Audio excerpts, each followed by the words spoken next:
I am Superintendent Ruth Commander Olabisi Shonuse, the Sector Public Education Officer. This is Jubilee 99.7 FM. Don't forget that speed thrills, but it kills. Drive responsibly and avoid overloading. Drop that phone. Do ensure that your vehicle is not overloaded. Make sure your vehicle documents are intact. Don't drive with expired driver's license, and don't forget that only the living celebrates. We turn on the power in your radio. I love it. Hey guy, why are you smiling? Well, that's because I'm listening to the Jubilee Mid-Morning Show on Jubilee 99.7 FM Lagos. See, they got plenty of information. They got plenty of entertainment. In fact, it's an all-round entertainment. So how can I be a part of it? I mean, I want the smile too. Okay, it's simple. Just tune in to Jubilee 99.7 FM Lagos to listen to the Jubilee Mid-Morning Show from 9 a.m. to 12 p.m. Mondays through Fridays. For advert placement and sponsorship, call the number 0803 713-1244 or 0708 884-1490. Jubilee 99.7 FM Lagos. We bring it to you because you love it.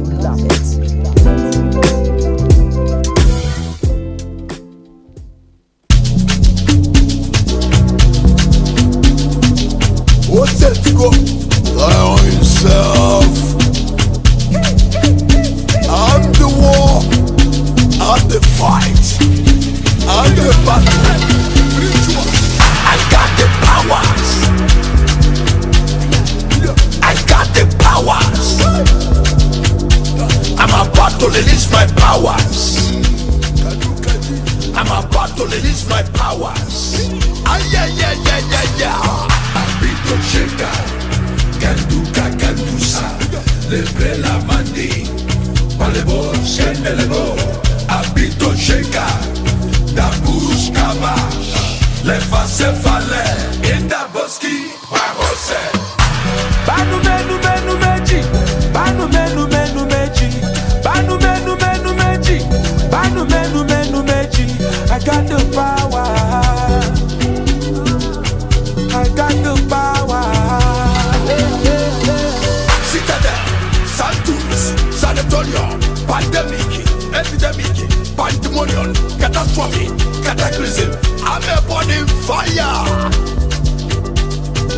I'm a burning fire. Ah, yeah.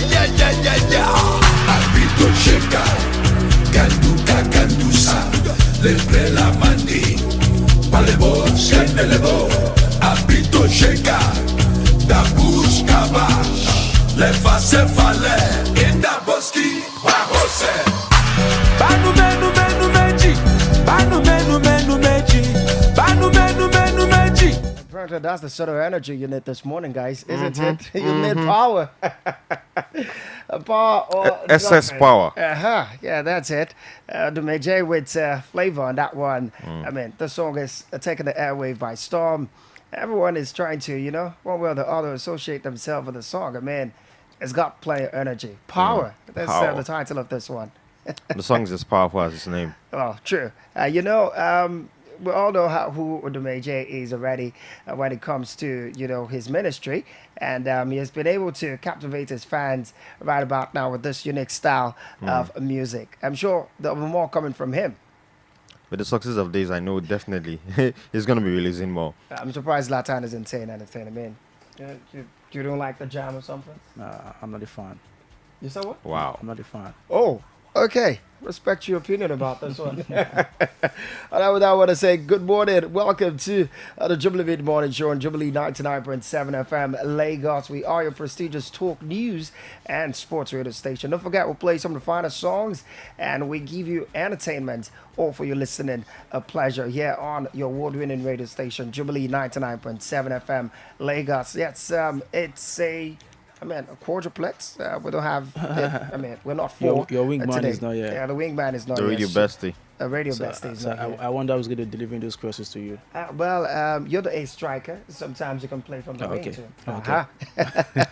And you've got to make some assists, of course. Yeah, definitely. true. Yeah, definitely. That's it. All right. So I'll just, to be honest, by introducing yourselves. All right, welcome to the Mid-Morning Show once again. Today, Tuesday, the 16th of April 2024. And of course, I don't know if April is running or is walking, but then 16 days already, and that's I don't know if that's good or it's not good. Okay, so welcome once again to the Mid Morning Show. My name is Odunige Abiola Zlatan, and as usual, you know what the Mid Morning Show is all about, where we talk about issues that are really affecting Nigerians. And this morning is not going to be different, and we hope that you're ready to, of course, contribute to whatever or to what we'll be talking about this morning. All right, good morning, David. Of course. Radio Monarch. Good morning to you guys. So, my name is David Asu. You could also call me the Radio Monarch, of course. And of course, I'm here to give you beautiful analysis and my beautiful takes on all the issues. But what matters more is that you guys should also share your contributions to the conversation. Let's have a swell time together, and believe me, we're gonna have the best of times. All right, so a bit of motivation to spur you up this morning. Now, when you feel like giving up, remember why you started and keep pushing on this beautiful Tuesday morning. Okay, don't give up, guys. Do not give up. It's a 16th day in the month of April 2024. And it's another day for you to, look at those goals and aspiration of yours and see how you can make them happen. All right. They call me the Sugar Man on radio, and that's because I bring you a plenty of sweetness. The Radio Monarch calls me the Radio Dragon. Well, it's my job to protect the kingdom. Yes. So today on the Mid Morning Show, we've got a lot on the table to look out for. So stick around with us. It's the Jubilee Mid Morning Show on Jubilee 99.7 FM Lagos. Don't forget, you can follow us across our social media platforms at Jubilee 997 FM Lagos on Facebook. And on Instagram is at Jubilee 99.7 FM Lagos. We're on Twitter at Jubilee FM Lagos. You can also subscribe to our YouTube channel at Jubilee 997 FM Lagos. Do well also to download the Jubilee FM mobile app on Google Play Store to your Android device. You can also visit our website. We're at www.jubileefm.com. Now go to our Facebook page at Jubilee 997 FM Lagos to follow us live. Yes, the Jubilee Mid Morning Show is live. You want to see what's happening here in the studio? So all you have to do is visit our Facebook page at Jubilee 997 FM Lagos. And of course, you can see what's happening here in the studio of Jubilee 99.7 FM Lagos. Let's get down to a major talking point of this morning. Banu menu menu meji, banu menu menu meji, banu menu menu meji, banu menu menu meji. I got the power, I got the power. Power pass power, power pass power, power day day day, power day day day.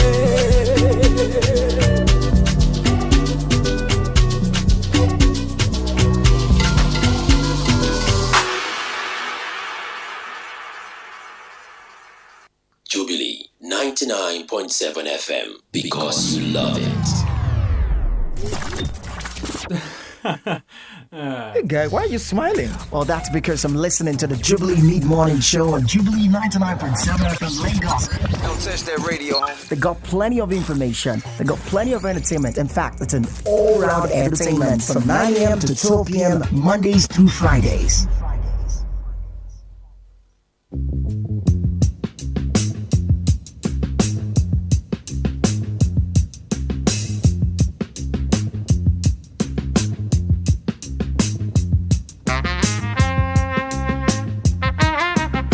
Well, 27 minutes going past the hour of 9 o'clock. If you're just joining us, welcome to the Jubilee Mid Morning Show on Jubilee 99.7 FM Lagos. We are your preferred station for talk, news and sport. Don't forget, we'll bring you plenty of entertainment, laced with popular songs, all for your listening pleasure. Right about now, it's time to look at some very topical issues that affects you and I.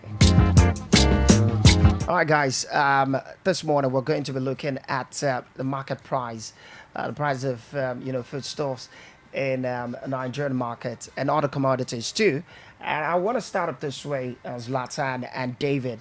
Despite Naira maintaining a steady rise against, foreign currencies in the foreign exchange market, prices of goods and food items are still high in most markets and retail outlets. Just like I I said during the newspaper review that we have gotten to a point where our eyes are getting open to the fact that at the end of the day, the naira gaining or the naira gaining over other currencies and the foreign exchange might not be a reason for food prices to actually. So who do we hold responsible at the moment? Well, That's the question right well, now. the people who steer the economy shape should still put their eyes into it, and the processes at which the I don't know if it's the CBN that is in charge of that, or that is making the naira to actually gain its value back and actually gaining over the dollars. Plenty of measures that the CBN are currently taking. The measures that are being taken. Well, we would like to know what the measures look like, and you understand what I mean. Like, is it credible? Is it something that on the long run is not going to have a side effect on the economy? Because we have seen a country who actually found a way to value their currency, but at the end of the day, the food price still remained very, very high. If you go to that country right now, you compare the currencies of the two countries, is a West African country actually. Yeah, I think it's Ghana. You go to Ghana and you realize that 100 one cedis, one Ghanaian cedis is almost equivalent to a 1,000 naira or thereabout. But when you look at the prices of food and other commodities, you will notice that the naira is still stronger than the Ghanaian cedis. For example, if you take 100,000 naira and change it to the Ghanaian cedis, what you would do with 100,000 naira in Nigeria, you will not be able to do with the equivalent of that amount in Ghana. That goes to tell you that the economy of Nigeria is still some more better than the economy of Ghana, and the currency is still stronger, even if on paper the Ghanaian cedi is actually of more value than the naira. So I would like to know if it is you understand that it's on paper that the naira is actually gaining, but it's not having But any. it's not affected. Because that happens a lot. You see that, yes, on paper, on statistics and other research blogs and all of that, you see that, yes, the naira is gaining. But when you come to the some reality people call of it, artificial gain. I mean, Good. it's not Good. translating to what's happening Exactly. in the markets. exactly, when you come back to the reality of the market, you realize that it's not affecting it. So we want to do things the right way and not do it on paper so that people will say, oh, finally it's working. We want to also feel the impact of the work that is being done in the naira valuation. Okay. We talked about this issue before, and I was asking Yusuf and you that how has the naira depreciating against the dollar? How has it affect, or how is it supposed to affect what we are selling here in the country, like what we are producing here in the country? And of course, there was no answer. And so right about now that we've seen that the naira is not appreciating back, the prices are still the same. In fact, they're still going up. They're going up. So that begs the question: what's really happening? And we have to ask these marketers these questions, and it all comes down to honesty here. Yeah, and correct. and yesterday you came downstairs, you were talking about it, and Sean was saying that some of these people they will tell you that what they bought, they've not sold it, and that is why the price is still the same. But then when they bought these things, the price, the naira was not the way it was, and so they increased the price because the naira went up, even though they didn't buy it at that price. And so, like I said, it still boils down to honesty. And you look ahead when you go to the market, and people will tell you that naira is going. Many of these people don't even know what they're talking about. They just hear it, because somebody's saying, they are all saying it, and even the buyers, even them don't understand. So they just feel like, okay, naira has gone up. That automatically means that price of stuff too should go up, and of course they don't have choice than to buy it. As right about now that the naira is appreciating back, why has it not gone down? And the question now is, who are we to blame? Is it the government? Should we blame the government? Well, we cannot blame the government totally, 100%. Of course. Okay. 100%, because they are not. You cannot control the minds of people. You cannot control how they sell their market. Because So, at some point, sorry to cut yourself, Yeah. Zlatan, we talked about introducing the price control board. Maybe this will go a long way to solving these particular issue we're faced with in the country. But I remember that time, the president came out and said, hey, we're not going to be introducing, such initiative. But the likes of Femi Falana and some other well-meaning Nigerians have said, if we must achieve a market system that will be affordable for all Nigerians, then maybe introduce the price control board. There are actually some commodities that fall under the price control board that should be controlled. Okay. You understand? Remember, but this is not one angle the government is looking at. The Federal Competition and Consumer Protection Commission. That's the Federal Competition and Consumer Protection Commission. They're supposed to be helping the situation, but we're not hearing from them to help solve this problem because people are ripping off from others. And I said we can't blame the government because I think right about now they are doing their part, and them doing their part is making sure the naira, is going back to the way it was. I think they said 800 naira. That's is it 700? That's 800. a benchmark. That's a benchmark. So they are doing their part of getting naira back to that level. And so we, the citizens, we should do our own part too, and that is we being honest. Don't take advantage of situations, and you've taken advantage of the situation, but then that situation is no more there. So why not just revert back to how you were selling your market before? And the question is, I still don't get the answer. Is it fuel subsidy or the naira depreciating to the dollar? Is that why goods are expensive? Or because we cannot take away the fact that the fuel subsidy has this impact. Definitely, on the prices and I feel that is the reason. But then I don't understand later when they're not saying naira is this, naira is that, naira is that. So, but it is how our economy is tied around the dollar, and how we understand EFCC has come out, to say they'll be clamping down on the dollarization of the economy, meaning a whole lot of people, businesses in Nigeria transactions of businesses in Nigeria is done in dollars, and so the EFCC is clamping down on institutions that are trying to dollarize the economy.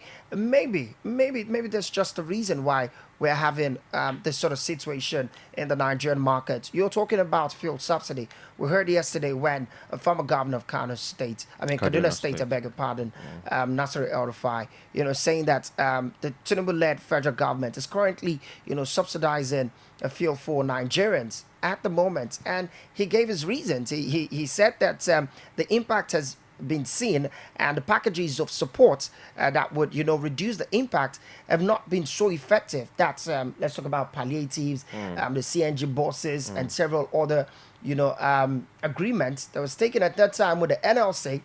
It's not helping the situation. So the federal, according to him, it's saying so the federal government is back now subsidizing petrol, which even before Nasir El-Rufai came out and put out the statement, we've seen from other quarters, people have come out to say the federal government is actually subsidizing fuel for Nigerians. Yeah, we got that report that time where I think I was watching it on one of these news stations where the guy said the fuel subsidy is not completely gone. I think it's just half of it, and he said that if they remove fuel subsidy totally, he said we're buying petrol at around 1,200.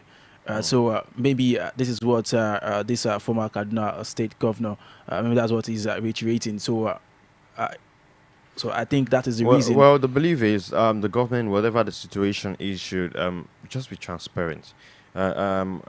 Auditing and other things should be clear to the citizens. Your modus operandi should also be clear. You owe the citizens that because these people voted you into power, so you owe them some form of transparency on your policies and actions, so the citizens are aware, they are carried along in your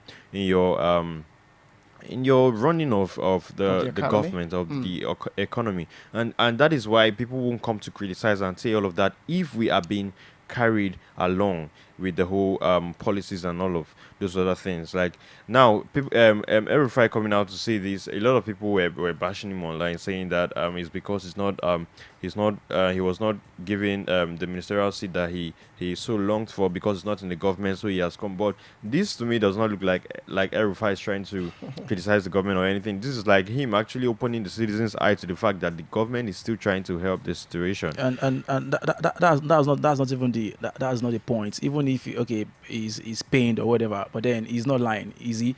And he said what he said. Well, and well, which we cannot see- confirm that first until the government responds to that. Of course, to that claim. we don't know the government to be a truthful set of people. They're not going to tell you that this is what they are doing, or this is what they did.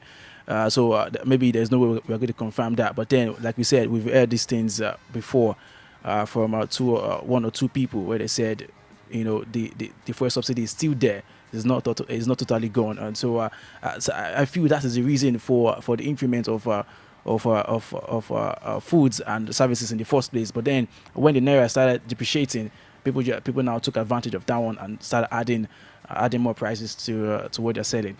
Well, this is not just about the people who sell goods. Let us look at also the manufacturers of these products, the manufacturers of these commodities. They also it start from there. They also have a big role to play, because the people who go to buy from the manufacturers and the wholesalers will only sell the products depending on how they have bought it. But what about people that make things like, let's say, fufu?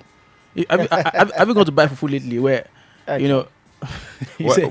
understand that. Those ones now, what is their own problem? Let's look at the genesis of the whole economic turmoil that actually is surrounding Nigeria right now. But before you go on, hold on. Before you go on, the phone lines are very much open for you to be part of the conversation of this morning. We're looking at market price, and we're saying that despite Naira maintaining a steady rise against foreign currencies in the foreign exchange market, prices of goods and food items are still high in most markets and retail outlets. How much have you bought that particular foodstuff? Bag of rice? She won't say he bought Gary the other time.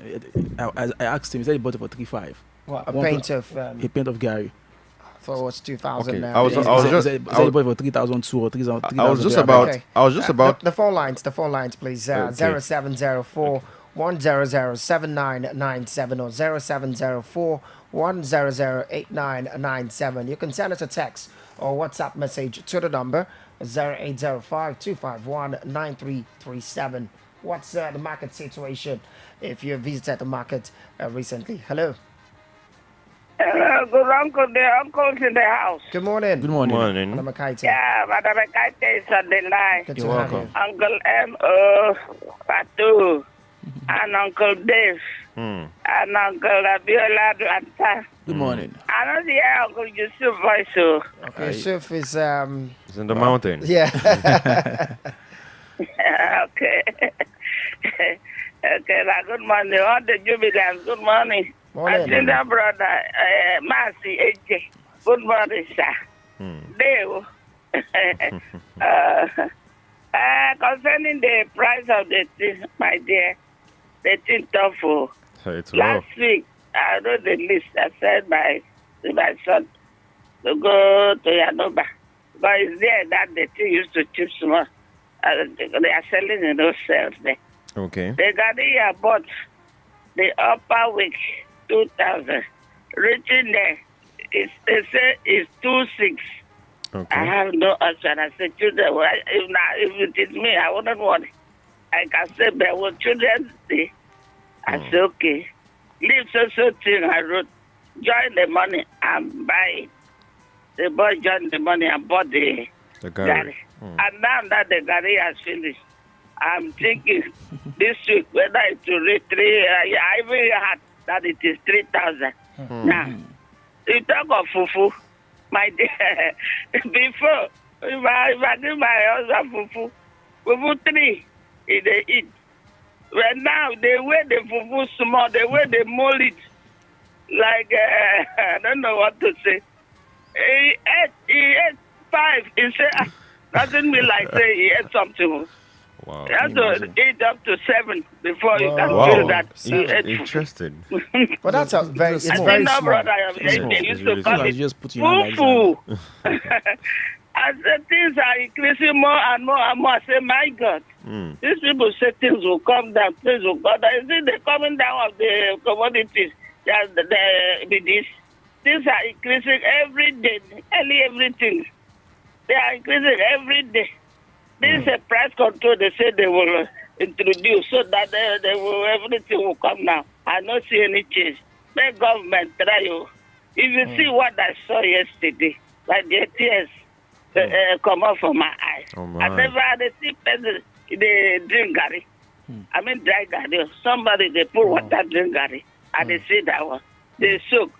They do a bath. But the one I saw somebody eating yesterday, I didn't believe that somebody can be eating it. You know what he did? He put dry gari in the bowl. As he put dry gari in the bowl, he sprinkled some more water. Sprinkled water. He then he opened Maggie and break and put and mix it. The person will put the mold the gari. I said, why are you doing like that? Don't you have soup? He said he doesn't have soup. So that if you do is that Maggie he put, it be like say they put they eat the gari. And that's normal for him. God. Wow. May God help us from Nigeria. Amen. Oh, that's why I said, may God help Nigeria, my brother. Amen. Thank you very much. Okay. Oh my. Okay. That's You heard that That's one a new there. normal for him. That's a new one there. That's gone to another level of will I say poverty there. But then I mean I'm just imagining how what will make somebody think that okay, I don't have any other option, but I have Gary, I have Maggie. You know, that's what I have. There's a rate of hardship you will see. It will make you to develop new ideas, skills. ideas that you've never thought about. You have to develop them. Sometimes they say it's actually laziness and hardship that actually bring out the best innovative ideas in people. If you see a lazy person, just know that, and he has work to do, just know that he will create ways to make the work easy for him. So let's be thankful to lazy people too. Okay, well, that's the situation there. Feel free to call us up and let's have a conversation about the market price. We hear discoursing that despite Naira maintaining a steady rise, the prices of goods and food items are still high in most markets and retail outlets. I remember shopping. I think that was in March, late March. I mean, towards the ending of March. And, things I usually get for a particular amount. As I went to the store and I saw that the prices have tripled. And I asked, what's going on? Sometimes these are items I pick and choose, but now I can't because of my spending power has been interrupted or disrupted there by the prices of these, items in the store. So the sad one actually is the products that we know we make in this country, our local food products. Talking about gari. Why has it been dollarized? Why is the dollar influencing all of these items? Well, when you come to think about the mood in which these things are actually increasing now, there are different factors. You want to look at the prices of diesel or fuel, because that is also involved in the processing of these things. You also want to look at the maintenance of the machines that they use, the prices of all those machine tools and all of that, repairs and all of that has also skyrocketed. You want to also look at the price of transportation, which is also in the high, and all of these things are definitely going to affect the prices, even if this common food, for example, now something like gari, have all of that. We could say something like fufu shouldn't be affected, but gari definitely will be affected. I also think that also there's some sort of dishonesty in these things. People just sit down and say, everything is increasing, let us increase our Let's own. also add price. This is Nigeria. Everybody want to have better gain in their business. They believe that increasing the prices and not thinking about the interests of other people is what will make them rich. This goes again to say something I always echo on this show, that Nigerians, we have the mentality that once it is all right for me and my family, I do not care. I do not give a hell about any other person, and that is not supposed to be so. Okay, let's look at some items in the markets that the prices seem to be on a high. In cement manufacturing, only a handful of manufacturers are in this sector. If you do know, I might not want to mention their names. Now, the price of cement is hovering between 8,500 and 7,500. Remember, this is dependent on your location, wherever you are in the country. It was around 5,500 naira, per bag before it jumped to, 14,500 naira, and now settles around half of that. So you look at these items, and I remember we've talked about how people going to be able to, still, build houses, build and all of houses that. and all of it. Let's look at the prices of tiles. That were between 2,700 naira is now sold for 5,800 naira and above.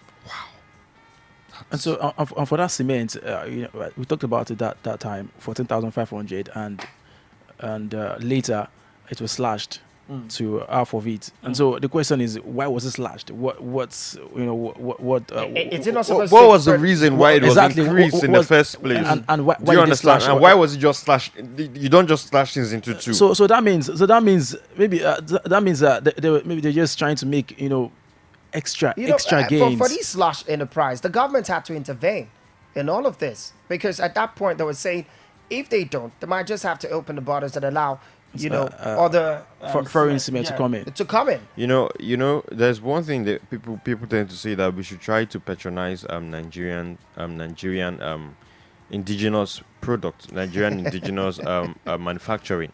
So the different Nigerian brands, you should try to patronize them. That is the way in which we can actually kick out the dollar and have the naira to be very, very valued. But now, come back to the indigenous people. Their prices are no small money. Their prices, you even realize, that are even more than. You can see that there are some products you can, the foreign ones are actually selling on this price, and then the indigenous product is going to be even times 2. And when we ask why is this like that, there's little or no very, very vital information. If you ask me, the things that should be expensive right about now because of this naira depreciating, or back then when it was depreciating, things that are important, like phones, like cars.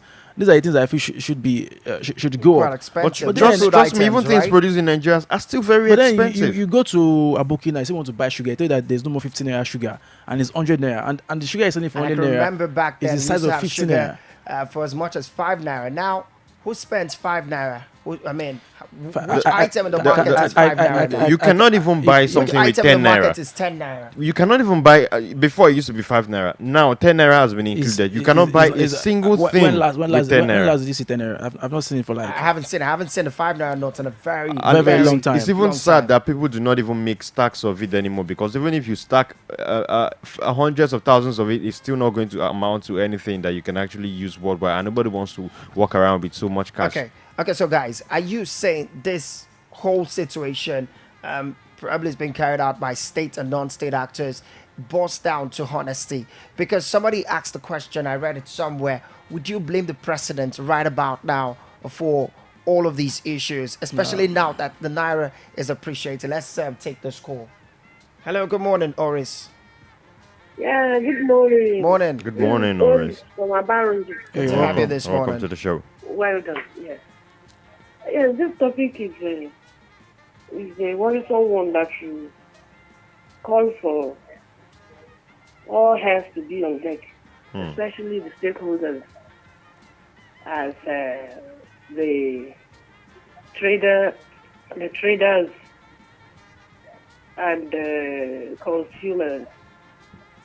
It's high time the authority, started feeling concerned to go a step further, to carry out an aggressive measure,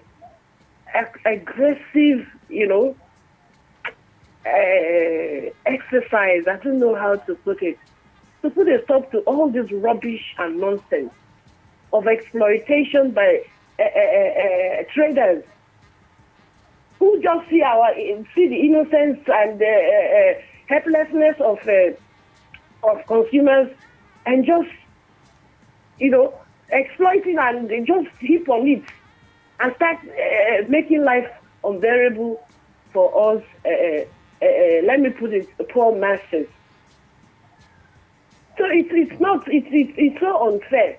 We are just talking about it every day, and the program persists, and nobody cares, especially those that are assigned to be looking at those areas, those to administer justice or whatever it is called, to bring sanity to that sector, and nothing is happening, and we are just there and just feeling free and going about it. But those that we use, that we even eat ordinary garri, not even putting Maggi, I still praise them. So we should look at this. And please, don't, whenever you are, I am so, when you started your discussion, you mentioned something about not removing completely fresh subsidy by the federal government, and somebody's opinion on that. One man I love so much, El Rufai. El Rufai is one of Nigeria's most fantastic, no-nonsense leader, administrator that I've come to be aware of. And so whatever he speaks or says administratively, or that has to do with the administering good governance, I take it to heart, sincerely speaking. So we should not say because he said what he said is your individual opinion. And so for that, you want to crucify him. Why did you say a government did not remove subsidies and things are still easy? What if it is true? So that aside of El Rufai, one man I love so much. I don't know. I'm so into that man. I don't know. In fact, it's my crush. Okay. So, okay. Hope he's listening. What I'm saying is this: government. I'm not talking. When I'm saying government, I'm not talking of the federal government, the central. When I say government, I go to the suburbs of government. Subnationals? The local government chairman is there. The councillors or those marketers, people that they say, okay, market supervisor or what they call them. So see these things. So they should critically look at these areas and put a stop to all the nonsense that we are facing as regards food and inflation. That is most unnecessary. That is most uncalled for. Thank you. Oh, thank you very much, Oris. And the interesting thing is if government clamp down on these people, you won't be surprised that they're going to reduce these prices, just like they did with these cement manufacturers. So maybe the government too can. They shouldn't sit back, right? Can help the citizens. Just go to these manufacturers and these traders and just try and cushion the whatever. Just try and stop whatever they're doing, because it doesn't make sense that you are buying sugar, fufu, for that. Hello, good morning. Hello, good morning. Morning, no. What's your name? Where are you calling us from? Yes, I'm calling from Togo. All right, talk to us. Can you speak up a little bit, please? Okay. Can you hear me now? Yeah, better. Okay. Anytime, sometimes people bring something that touches my mind very well. I love listening to Jubilee FM because they bring something that is very important, that touches people. They bring it on board. Well, thank God for that. This issue of what is it called? Where people buy, wherever they said dollar don't go up, everybody begin to increase the yield for you. Now Nigeria has a constant one for themselves. If they set up people as a security that will be taking shop to shop as a NAFDAC officers. Anywhere, local people, anywhere, they should work there. They should be searching. They should know how price people are selling. A lot of people, they will even bring jailers to arrest people. Because a lot of people are doing it. Lock their shops. It's very bad. It's very bad. It is. Sometimes now, even that 6 naira you are talking about now, some place you cannot buy something of 50 naira. They'll tell you it's no longer, biscuit now is no longer 50 naira. Some people sell it 70 naira, some people sell it 50 naira. Then biscuit of 50 naira, you can't buy it 50 naira. So all those things, it's not dollar that even affect it. It's with the Nigerians that affect that on our own. So they want to make more money. They will just hear the rumors why your neighbor is selling something like this. You just go to market. I bought this also amount to the one he has in his store, he saw our store. He will not increase it. People are doing it now as I'm talking to you. So the government should please look into this. They should talk to those officers, NAFDAC officers. They should work their work. Anywhere, they should go and work. It's only the big market. Not because of big market. Go supermarket, it's not because they sell it the way they government sell it. But in this local area, whereby poor people live, that is the place they should come and work now. Because it will affect everybody. Okay. Affecting everybody. Yeah, we know that. All right, thank you very much. I much. appreciate you. I was going to add that how about the Federal Competition and Consumer Protection Commission live up to their responsibility? Of course, and begin to clamp down on these. It's getting to the these time people. that they need to come out from the shadows and actually do the work. They have to walk the talk.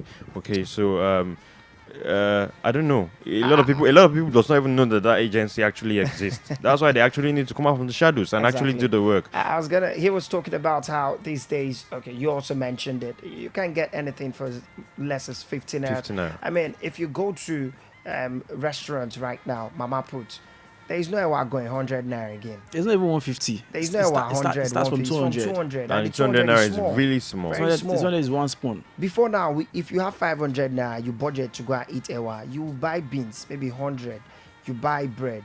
You can even say you want to do all put right. If you buy fish and all of that. pet bottle drink, Exactly. and you be With the 500, okay. you'll be okay. But now you need as much as 800 naira, 1,000. 1,000 naira to eat ewa goyam bread. And really feel like, yes, I've eaten something. Oh, well, really serious. But also, the fear about this situation is with the history of the behaviors of our government.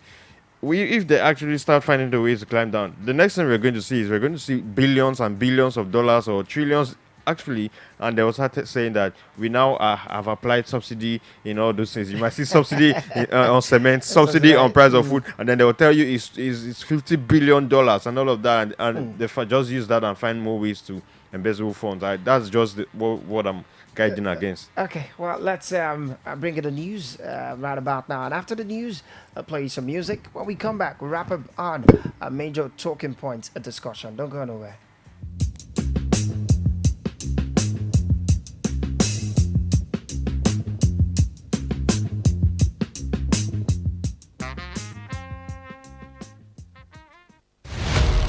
We serve you with tips to healthy living, trending stories, current information across the globe, and sports. Get more sleep. The reason I like sleep is because if you can get 1 hour or more, it dramatically affects cancer rates, high blood pressure rates. Infrastructure development. No provision is there for fuel subsidy. The fuel subsidy is gone. This could open up kindly for De Silva, and it's wriggled in! The bees sting instantly! Jubilee 99.7 FM. We bring it to you because you love it.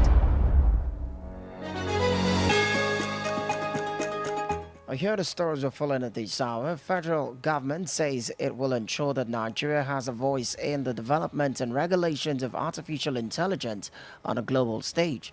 The government said it became imperative for Nigeria to be an active participant, considering that there would soon be a global convergence on the ways AI was developed and deployed by global powers. The Minister of Communications, Innovations and Digital Economy, Bosun Tijani, made the remarks yesterday at the opening ceremony of a workshop on National Artificial Intelligence Strategy in Abuja. The federal government has approved of the addition of an electronic monitoring and evaluation framework to the current import duty exemption certificate process. A statement by the Minister of Finance and the Coordinated Minister of the Economy, Wale Edo, explained that the move is aimed at reducing tax expenditures due to the granting of the import duty exemption certificate. He disclosed that the policy will provide the Federal Ministry of Finance with a robust automated tool for more effective monitoring and evaluation measurements of the impact of all customs duty exemptions issued by the ministry to government entities, companies, NGOs, and international organizations.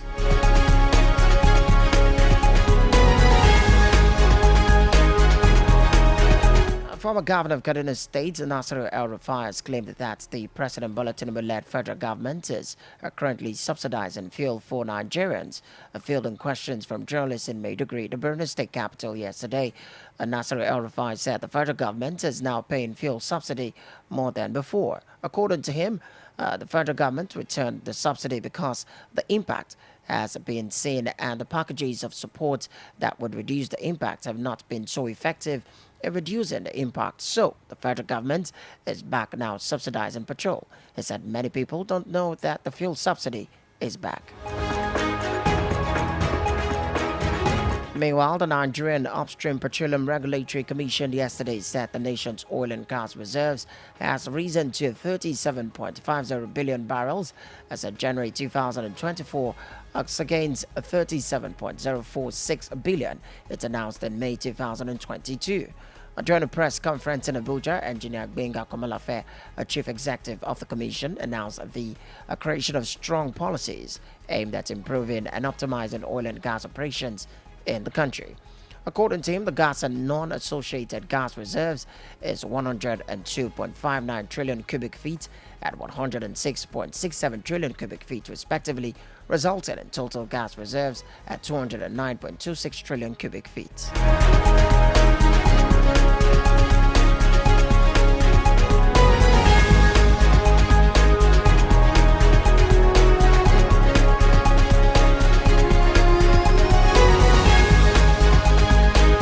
The National Security Advisor Noor Ribadu received yesterday 22 abducted students and staff of Federal University Gusau in Zamfara who were rescued on Sunday. 22 people, comprising 15 students and 7 workers of the university, were abducted from the institution in September 2023. Noor Ribadu said the rescue operation was coordinated by the National Counter-Terrorism Center over the weekend. Noor Ribadu, who received the rescued victims yesterday in Abuja, urged them not to allow the experience to break them, but rather to make them stronger. And Governor Dika Rada of Katsina State has launched 10 armored personnel carrier vehicles to support the ongoing joint operation led by the police, the army, and the Katsina Security Watch Corps across 8 local government areas of the state. While performing the ceremony at the Katsina Government House yesterday, Governor Dika Rada pledged continued support for security agencies in the state. He recalled that his government inherited insecurity, but said the launch of the armored carrier was in fulfillment of one of his campaign promises to provide all necessary supports needed to restore peace in the state.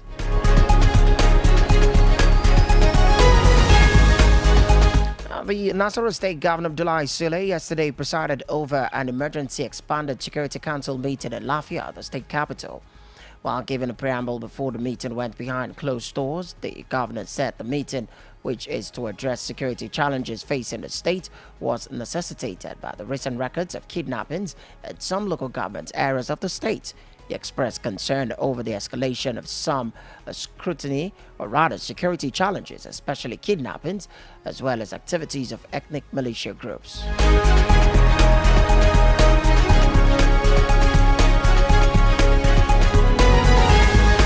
Finally, on the national front, the Ondo State Commander of the Nigeria Security and Civil Defense Corps (NSCDC) has ordered divisional officers and tactical teams to be on red alert and ward off any incursion into the state by Oduwa Nation agitators. The NSCDC commandant in the state, Oluyemi Ibiloye, who stated this at the weekly muster parade where the Corps operations during the last Eid al-Fitr celebration were reviewed, also ordered the teams to be on standby for other miscreants. According to him, this has become imperative, especially now that various political parties are having their rallies in the state with mixed crowds in attendance.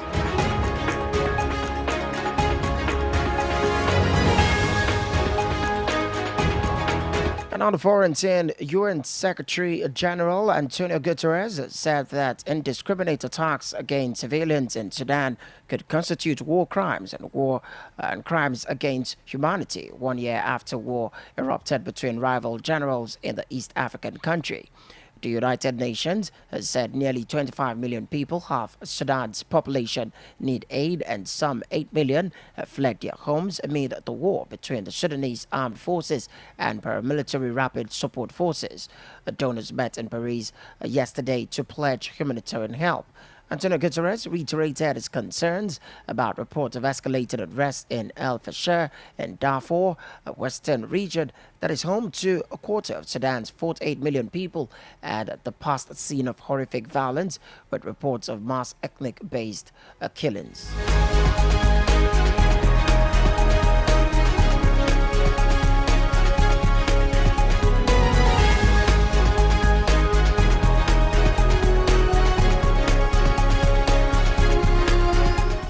In entertainment news, Moa Budu, producer of the movie Dust to Dreams, recently shared photos of the movie set on her Instagram over the weekend while expressing her enthusiasm for the upcoming release.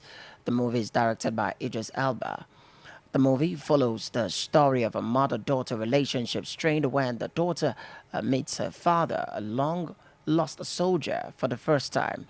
With themes of legacy and self-discovery, the film also delves into the lives of Millie's sisters, comfort and patience as they navigate their path.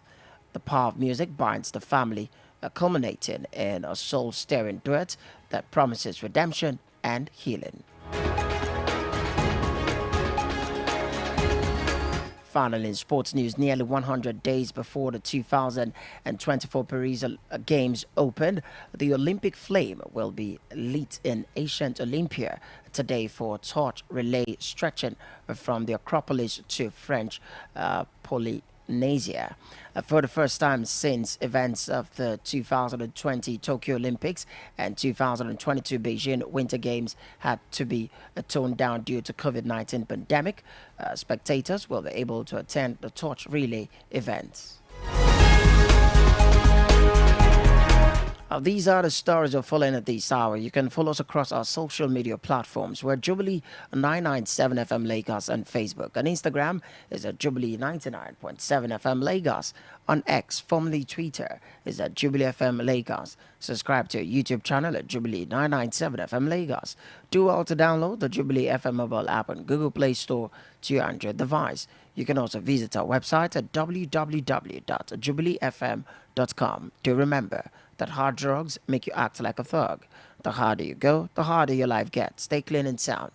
A very good morning. Thanks for listening. A Jubilee Mid-Morning Show continues shortly. Don't go nowhere.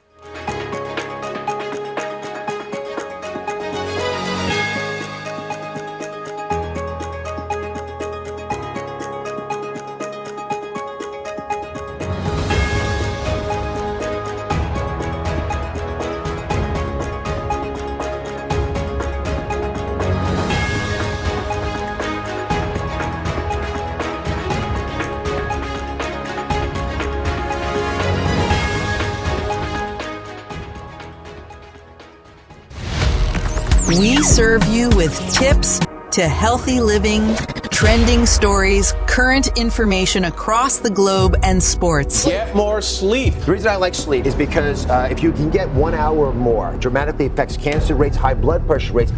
Infrastructure development. No provision is there for fuel subsidy. The fuel subsidy is gone.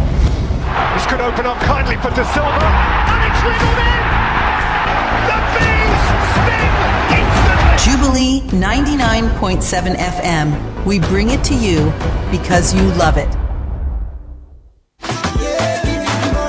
Hello, listener. We've got great news for you. Your prestigious news, talk, and sports radio station, Jubilee 99.7 FM Lagos, presents Jubilee Salary Friday. Jubilee Salary Friday comes up every last Friday of the month. 5 lucky winners will stand a chance to win 10,000 naira each. All you have to do is call in and answer a few questions. Live on radio, time 6 p.m. The numbers to call are 0704 100 7997.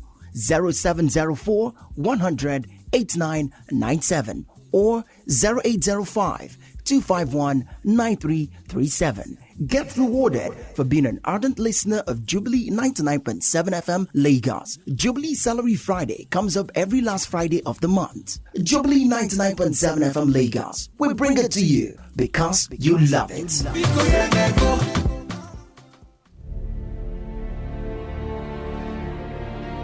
My people, una know say security matter na me and you na e concern. If you see something, make you talk something. If you see any crooked waka for your area, make you sharply run go any police station wey dey near you. Make you go report the matter o. Security matter na me and you na e concern o. I say security matter na me and you na e concern o. This message na from Jubilee 99.7 FM.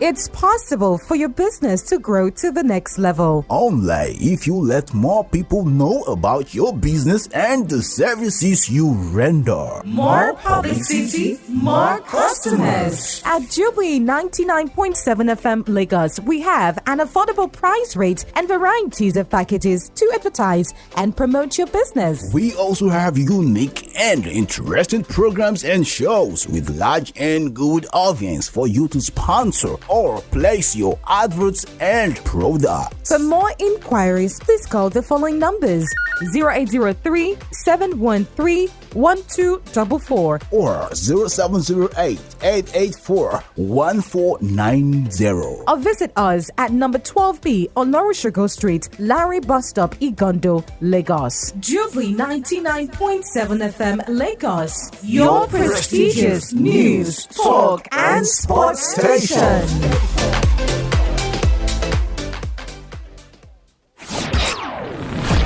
You love listening to us, as we love to hear from you always, and we are your best friend on radio. You now barrel tune in. No Jubilee, no radio. You know what that means? Yeah. Jubilee 99.7 FM Lagos, because you love it.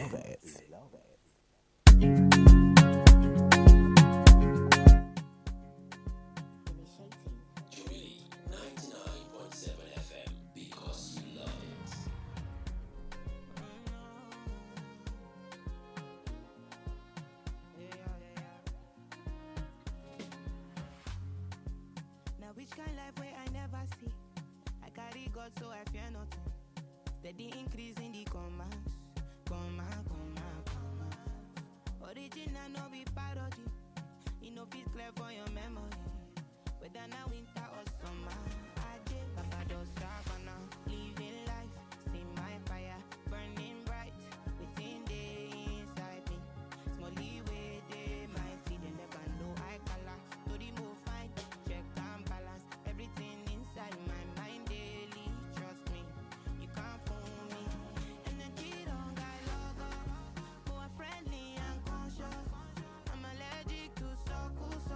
I'm not ready for confusion. They're telling me make I show love.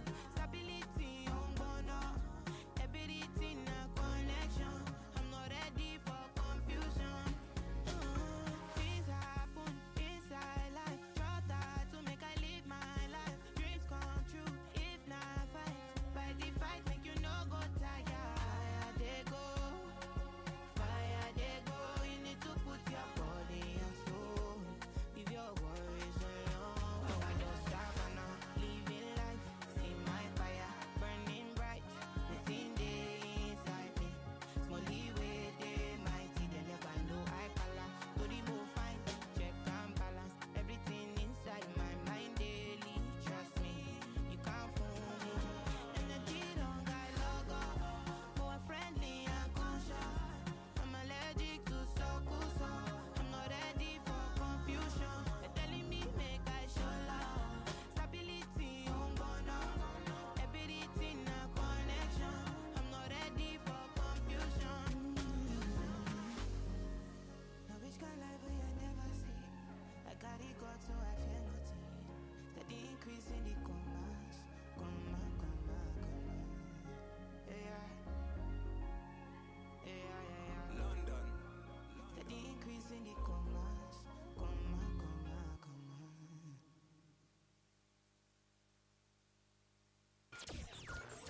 We play good music all day long at all times. One hit after another. On Jubilee 99.7 FM Lagos.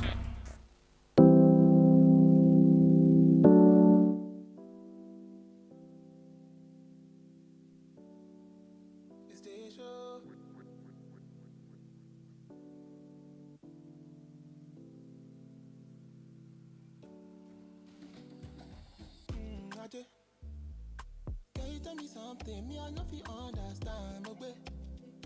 Say if I tell you something, swear you don't go for my hand. Me day. Say if I did for you, say you go day. This not real love, oh I know they play. Cause I they feel you die. This kind of no be job and slide. Feeling you, no give me attitude. Me a fair fair nonsense, I'm telling you. My shit nonsense, I'm warning you. I know they use you, play rara. So no they use me, play rara. Oh, they do shakara, shakaraka. I give you good, good love and jara. Good, good love and good, good love and good, good love and I give you good, good love and jara. Good, good love and good, good love and good, good love and I give you good, good love and jara. It's you, anything for you I do. You open got a cool girl, I do anything for you, yeah. Us together, under my umbrella. Last forever. Let them talk, whatever. Feeling you, no give me attitude. Me a fair nonsense, I'm telling you. My shit nonsense, I'm warning you. I know they use you, play rara. So no they use me, play rara. Oh, they do shakara, shakaraka. I give you good, good love and jara. Good, good love and good, good love and good, good love and I give you good, good love and jara. Good, good love and good, good love and good, good love and I give you good, good love and jara. Broadcasting to all the avenues and beyond. This is Jubilee 99.7. Hey guy, why are you smiling? Well, that's because I'm listening to the Jubilee Mid-Morning Show on Jubilee 99.7 FM Lagos. Don't touch that radio. They got plenty of information. They got plenty of entertainment. In fact, it's an all-round entertainment from 9 a.m. to 12 p.m. Mondays through Fridays.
Minutes gone past the hour of 10 o'clock. You're still listening to the Jubilee Mid-Morning Show on Jubilee 99.7 FM Lagos. So once again, welcome to the show.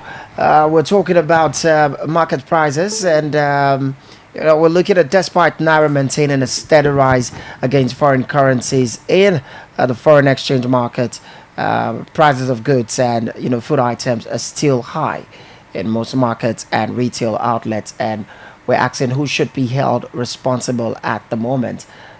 David, Zlatan, you all have pinned this to lack of honesty on the part of these sellers.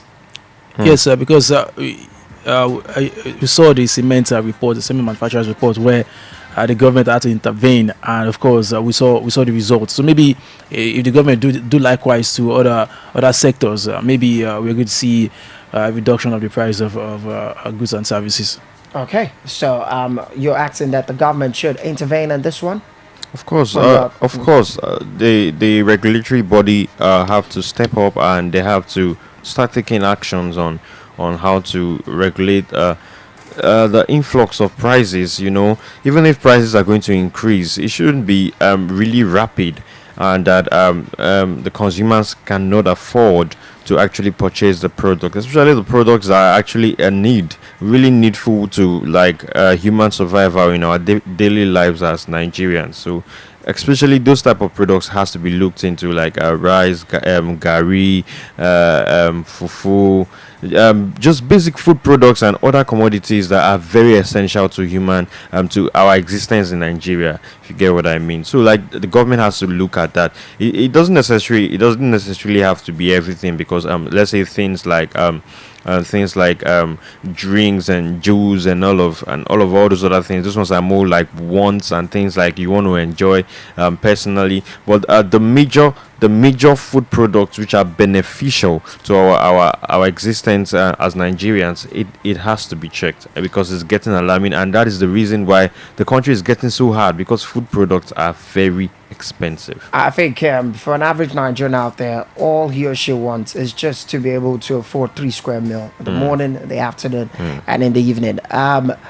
Don't you think the cry by so many well-meaning Nigerians about instituting a price control board is actually necessary? It is actually. That's what I'm saying. It doesn't have to be for all the products, but importantly essential products. For example, let's say things like electronics, smartphones and all of that. All those things could still fall according to the international market prices and all of that. It's fine. You can get that if you want, and it's not a do or die affair. But when it comes to things that are essential, come on, it has to be looked into. Well, anyways, the president, Bola Tinubu, is actually saying he has no plans to set up a price control board or approve the importation of, food items into the country. So, just maybe we might have to look other ways for, results, or look for other means to actually, control the activities of market price. That's the situation. If the president is saying that he doesn't plan to introduce the control board, that means we are in this for a long time. And just like some people have said before, or just like Yusuf, you say that whatever goes up doesn't come down in this country. And so maybe that would be the situation. The fufu we are buying out, that's so small for 100 naira, maybe that is where it will be for going forward. And so maybe and the government has basically said they are not doing anything about it. So it is now down to the people to now look inwards and be like, okay, maybe let's try and be honest, let's try and not be greedy, and let's try and assist ourselves. I feel okay. Hello, good morning. Hello, good morning, sir. Morning. I'm John. John, good to have you this morning. Welcome to the show. Yeah. Quite an interesting topic. As in, onto before in Nigeria, about some years back, there is price control. That when you want to buy here, if you go to another place, you will get it at that same price.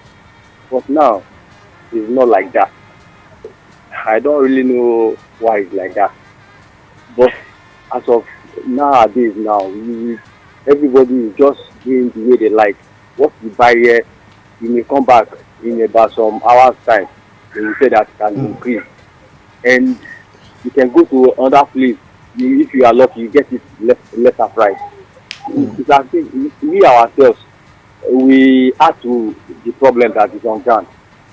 And even now, the food that we ate, as of that time that I said that there is price control, you will eat quality, and you will be okay.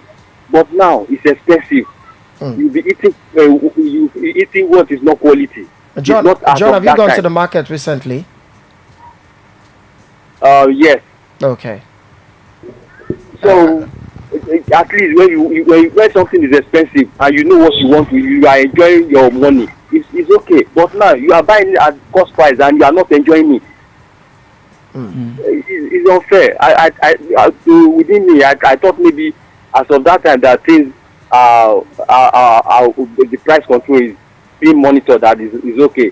I think that there was God. We have God fearing as of that time, but as of now, we did not fear God at all. There's no the fear of God is no more there now. So God will help us. Amen. All right. At the end of the day, we have to. Thank you very much, John.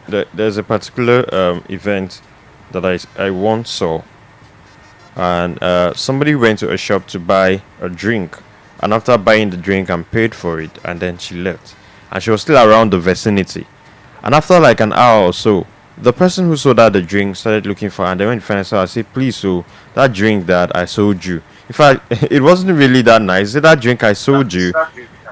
Okay, let's take the call. Hello, good morning. Good morning. Hey, Daniel. Yeah, good morning. Zlatan. Yes, Daniel, you're welcome. Yusuf. Yusuf is not around today. He's not around. Yeah, I know. I'm just anyway. But for me, see, let me say something. Yeah. If the president is saying he's not, you understand, he does not have plans for those kind of things he said, then cost of government should be reduced. You understand? To accommodate cost of government, it should be reduced. Because me personally, I know how much I buy food. Like Zlatan said, before when people was 50 naira, I eat 9, 10. You eat 10 wraps of fufu. Attacker. Yes. Okay. Well done, Daniel. When it was 50 naira. Now it is 100 naira. I eat 6, 7. You understand? I'm just saying it because the quality, now the 100 naira fufu is just like the 50 naira fufu that we buy there. It's even smaller. It's very small. Sometimes I calculate how much you used to feed in a week. And the quality of the food, it's not the same thing. Was it not last two years I drank big drink? You understand? I drank big drink for 2 weeks. I was not myself. I went to the toilet in 2 days. I went to the toilet more than 11 times in 2 days. You understand? So there are so many fake things out there. Even things we eat right now. Sometimes my mom cooks. You understand? Especially rice. You understand? When she cooks and she gives, I would tell her that is this rice I'm eating? Because there's no food you will eat now that you will not find small sand in it. People should try. People should, if I'm wrong, there's no, if like go clean, do the most clean thing. You understand what I'm trying to say? There's no food you eat that there's no small, a little sand in it. Because when I'm eating, I'm very sensitive in what I eat. You understand? Okay. I take what I put in my mouth. So government, they don't want to reduce anything, especially like David said, essential, the food. Even if it's like with transport, increase, I don't care. But you see that thing that keeps man alive to be reduced, please, because things are not, salary are not increasing. I mean, if your salary increasing, let me know, man. If it has increased times 3 or times 4, let me know. Maybe it's your house, I'll come and stay. You understand? So okay. I just wish government to reduce their cost. Like, and you know the funniest thing is that the time that we were crying that dollar was high, the government, what I would like to, House of Reps were buying cars of ours. You understand? Cars of how much then? Now they should start the car now. You should feed Nigeria. What are they saying? What are they saying now? Because cost of, you understand what I'm just trying to say, point out cost of government that has been high. They should reduce it. The president, I beg. If it's 5 planes you are using this for, sell 4, leave 1. Thank you. Thank you very much. Thank you very much there, Daniel. That's the situation. Let me quickly, before the next caller, let me quickly say something about I once did a video about a man called Javier Milei. Javier Milei is the president of Argentina. Please take that call. Okay, let's take this call first. Hello, good morning. Good morning. Morning. Jubilee FM. Yeah, this is Jubilee FM. Yeah, let me share my experience with you. What's your name, please? What's your name, please? TK Sunday. Okay, Sunday. Good to have you. Talk to us. TK Sunday, yes. Yeah, during the Jonathan administration, I had an opportunity to be in Banjul, Gambia. Okay. So I was relaxing with my friend, and I was listening to the radio then. And I had this announcement that there will be an increase in the price of soft drink. And I was shocked. And I was discussing with my colleague. He was telling me that's how they do here. You can't just wake up one morning and just inflate price on your own. There must be a national announcement on the radio. Okay. Just for soft drink. And I was shocked. Zambia. So in other words, they have a uniform price for food items and products there, right? This is just a soft drink. I will call mineral here, mineral. Yeah, now, I understand. Let us bring it back to Nigeria. Why can't we have a state price control board? If I'm getting this item in Lagos for this price, okay. If I'm going to Ogun State, let it be this price. So I will have it in my phone. Okay, if I'm going to Nasarawa State, so this is the price they sell so amount. Not just somebody who just wake up one day and say, Coke is 350 today. The next day you go there. Do well not to call the brand. Hello, Sunday. Do well not to call the brand. Okay. I'm sorry. Thank you. Go ahead. Go ahead. Thank you. See, that is what we're supposed to be fighting for. States to have their own price control unit. Every state. Okay. Every state. If you're having this price, this price in this state, if I travel to this state, this is it. If I'm going to this state, I'll have an idea. This is the amount they are selling this. Not just you just wake up one morning, somebody just telling because dollar is this amount. This is the amount I will sell my product. No. Okay, but Sunday, can I ask a question?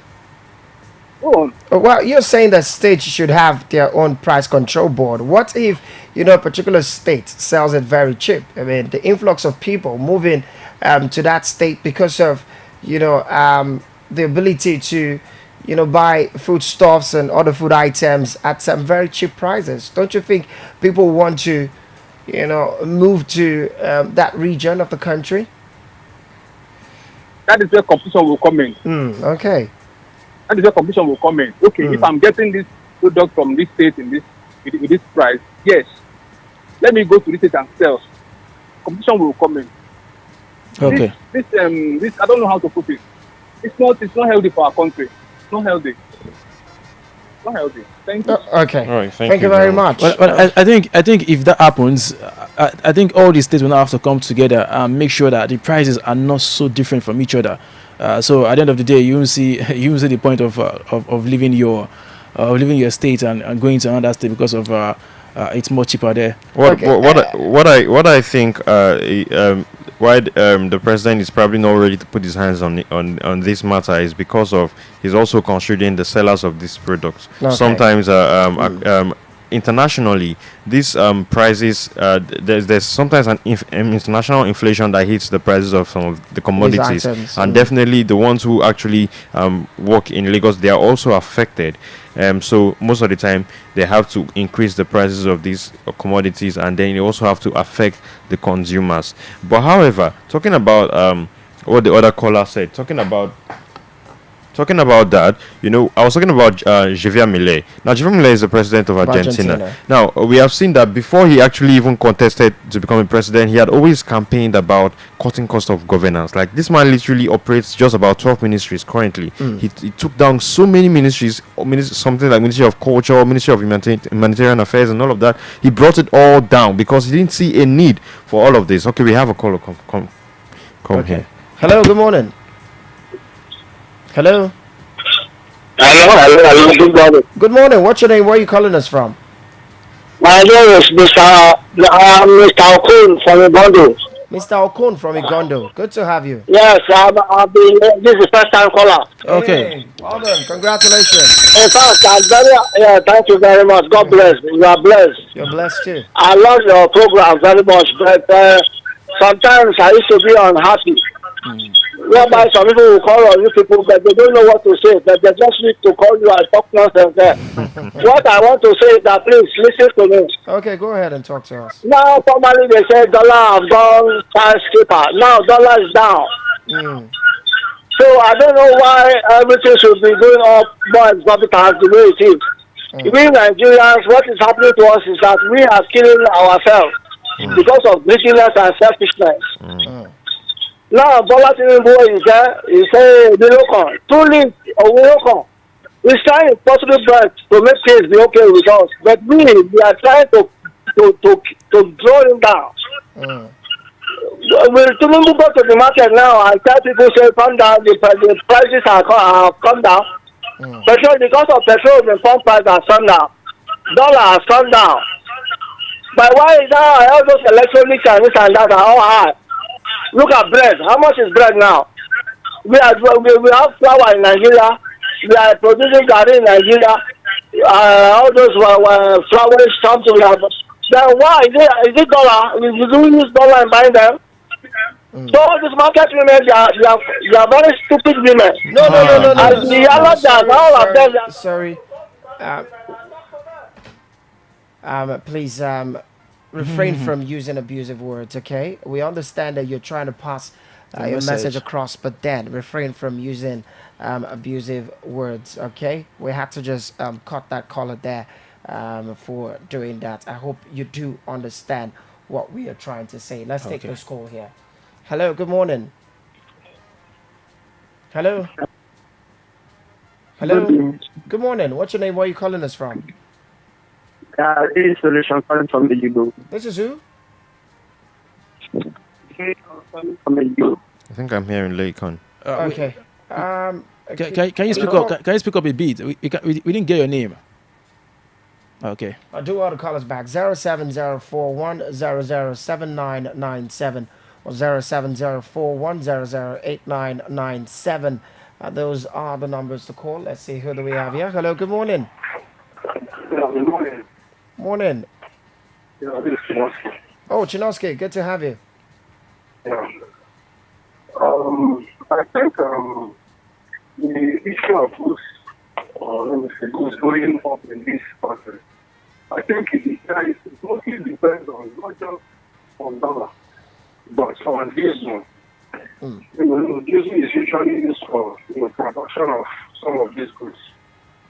And I think I know how much diesel is in the market in understand. A liter of diesel is sold at, if I'm not mistaken, 1.5. Around that region. Depending on the filling station. And even our silver are selling even 1.8. I know most of these companies, they even use diesel in transporting these products. Even after using it in production. They still use diesel in transporting these products. I know how much it will cost from, for transporting a goods from maybe, let's say, Lagos to the north, Kano, or from Kano to Lagos, or Kano to Pata, for instance. It costs a lot. And as for the products that are not being transported by diesel, I don't know what would be their excuses of keeping it on a very high side. But I think generally most of those products are being transported by diesel. Okay. I think to an extent, I think they can justify the high cost of those products. Okay. You understand? Due to the price of diesel now. I think the government needs to bring down the price of diesel. And let's go from there and figure out the plans out. That's my take on it. Thank you very much. We appreciate your position. Good point there. That's a good point. Let me take this. Let's take this message real quick. This one says, "Why criticizing food sellers? We should also remember that the foodstuff sellers are also affected by the increase in other areas that we all okayed, like transportation because of increased fuel price and imported goods because of the exchange rate. We are not being logical and fair to these food and foodstuffs sellers." Okay, well, what does this person mean by imported goods? I mean, you are selling rice. I mean, you are cooking, or you're a food seller. You're selling rice, you're selling beans, and these things are not imported. So why are you increasing the price? You're talking about fuel price. Okay, fine. We know that fuel price has affected the price of stuffs, but then these people still talk about they still use the depreciation of naira as an excuse for why they're increasing their goods and services. So that's what we are talking about. We're not talking about fuel price at the moment. We're talking about how is the naira depreciation, how is it affecting, or how should it affect, or how should it be affecting the price of goods. And so you guys also should food sellers, look at yourself and be honest, a bit. I'm sure most of you out there are not being honest with your prices. And so going forward, the president has said he's not going to introduce any control board. So we need to help ourselves, just like we've said many times here. We need to help ourselves bring down these prices accordingly to the way it is before, and not inflate it based on the naira has gone up. The naira has come down, and still these things are still up there. I'm sorry, Zlatan, just to say a few things there. Let us also look at the fact that the amount of food, talking about raw food, for example, which are being circulated all over the country. I can tell you that these food products are coming from particular areas, and those particular areas are the few places that are trying to almost feed the nation. Wow, what am I talking about? That's the Okay. Let us not forget about the surge of insecurity. Let's see what we have here. Okay. Hello. Good morning. Good morning, John. Good morning. Welcome back. Yeah. I just want to talk on the second to the last caller. Okay. What he's trying to say, everybody is entitled to his or own opinion. But what he's trying to say now, later on, it's now bounced back on him. You see, he's using abusive words, which is unfair. So that is what I just have to say. Okay. All right, thank you very much, John. Okay. Yeah, so as I was saying, the surge of insecurity has also not helped the situation. Now, a country where there are so many lands to farm, but a lot of people have gone out of farming because of insecurity. That goes to say that it's just a few regions that are actually feeding the nation. Hello, good morning. This is Michael calling from Ejigbo. Hey, Michael from Ejigbo. Good to have you. Welcome. Yeah. The last caller I called out, he said the market women are being attacked. We can't even for what is going on in Nigeria. You understand? Actually, the president, Mr. President, has a lot to play on this role. You understand? Okay. Like yesterday morning, I went to not yesterday morning, 3 days ago, I went to the market to buy Gary in the morning. I bought Gary at a rate of 500. Even if they were to get a shop now, I went to the market again. And I told the guy to give me one data of buy. Now I said Gary is 600. I was like, some people are buying this money. He said, I saw it blew up. I was not like, what is happening? I saw it be. So, if the president said that he doesn't want to talk about the price control board in the country, I think he has his reasons, and he has what is on the table right now is not that we just talk about the price control in the country. Because we ourselves have the problem of ourselves. You understand? If I go to my village, I'll buy a Gary at the rate. But when it comes to Lagos, it's a big problem. So I don't really know why he's like. Okay. Oh my. We lost that call there as I was trying to, but we get what he's trying to say here. He's making a good point. I mean, and that is almost aligning to what Zlatan is saying, that some of these people are not just being honest. They are also not being considerate about fellow Nigerians. They are just thinking about themselves. But then again, let's be sincere. You know that these people, sometimes they work with calls these days. They'll say, let me make a call. Okay, I was just telling you about a story where someone bought something and then left the shop. An hour later, you saw the owner of the shop coming back to say, this thing had increased price, so you add me 100 naira for this drink. And the person's like, why would I do that? I bought this thing, you sold me now because they have increased that, come and add you money. And all of those kind of things. So the fear is that when they sell these things for the price they actually bought it, make their gains. And then when they go to buy it back and the price has increased drastically, they might not be able to restock. So they have to increase the price as the price increases in the market. So for me personally, that is the argument that I have heard them saying. It's not that they are being wicked or any of that. But let's look at how the markets sometimes work. In this country, you do understand that many of us have phobia for buying made in Nigeria products. Okay, for rice, we have specifications for rice. They'll tell you there's local rice. They'll tell you there's Nigerian foreign. Yeah. And then I'll tell you that's foreign. And there's also basmati. So there's also exactly. So when you go to the market and you have this variety there, many Nigerians would prefer to buy foreign rice. Of course. And some of this rice that we claim, or that some persons claim they are foreign rice, actually produced here in this country. And packaged here. Wow. I wouldn't lie to you. My whole life as a human has been filled with foreign rice. You know, you understand? Like the fact that if you go to buy local rice, you have to handpick it, do all of that. So many people even prefer to go with the foreign rice. So this situation is something that you have to orient Nigerians on how to use Nigerian products. And Nigeria, we have to be credible people. We have to be transparent in all of our actions. And so that if there's transparency in all of our actions, all these kind of food scams is going to be reduced to the barest minimum. Okay, so now you're saying there's actually Nigerian foreign rice. There's actually local rice. This is the first time I'm hearing about it. And when you look at this, I think it's even they are doing that deliberately.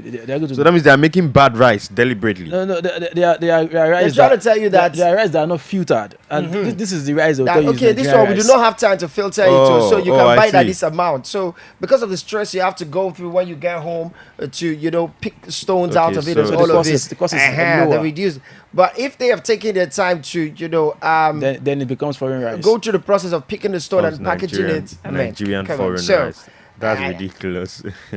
These market forces are just quite interesting. We have a message here. This one is from Peru of Lagos. It says, I greet you especially 4 wise men, although today were 3. Anyways, thank you.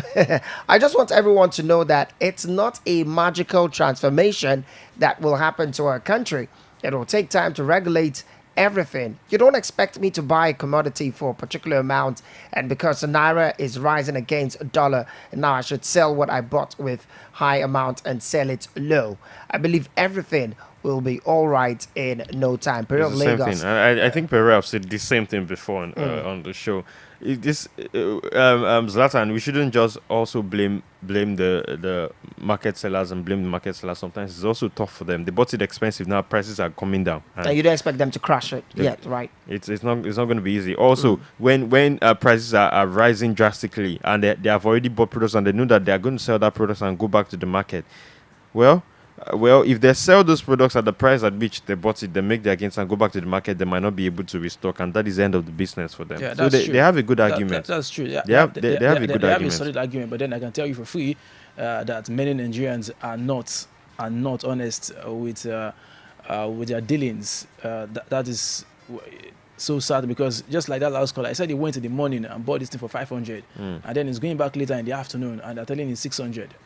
I mean, is it that between just a space of 4 or 5 hours the price has gone up, or because they didn't give him any explanation, any good explanation of why that or what he went to buy has increased, and so that just means that person is just trying to make extra gains, and so that is not good. So we're here sitting and talking about how we can buy made in Nigeria products. The presidency believes also that patronage of made in Nigeria products is key to strengthening the naira, and wants citizens to buy goods produced in the country to make that happen. But these people at the top, are they patronizing made in Nigeria products? What are the things that when we're buying in this country? I don't know. Remember when they were going to buy the cars for the senators? Well, do you remember they all exported cars? Hello, good morning.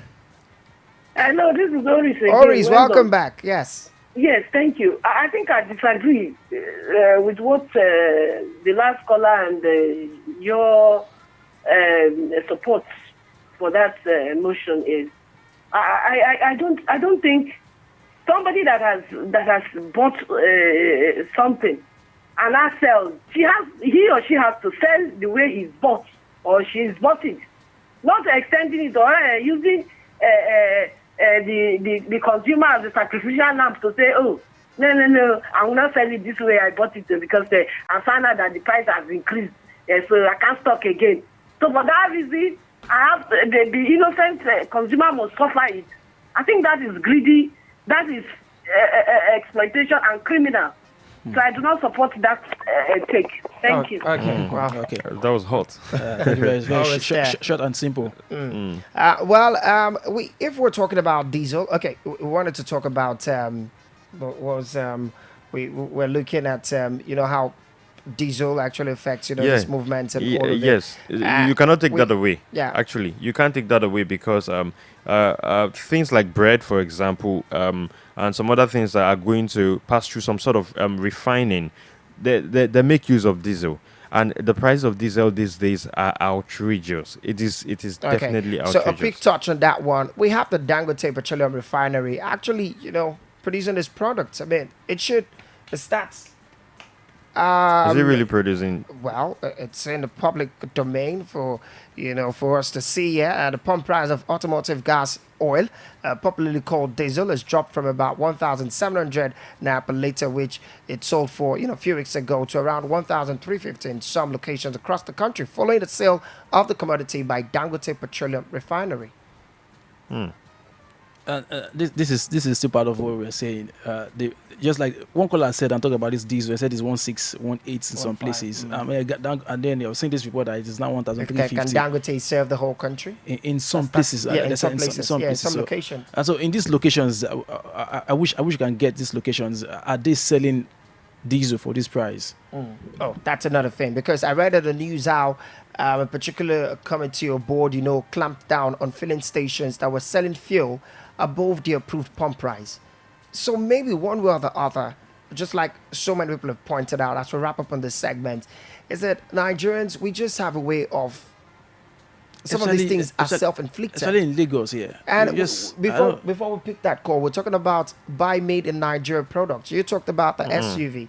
Yes, I mean the senators, when that story popped out, they gave reasons why they deserve to, drive an SUV worth that amount of money.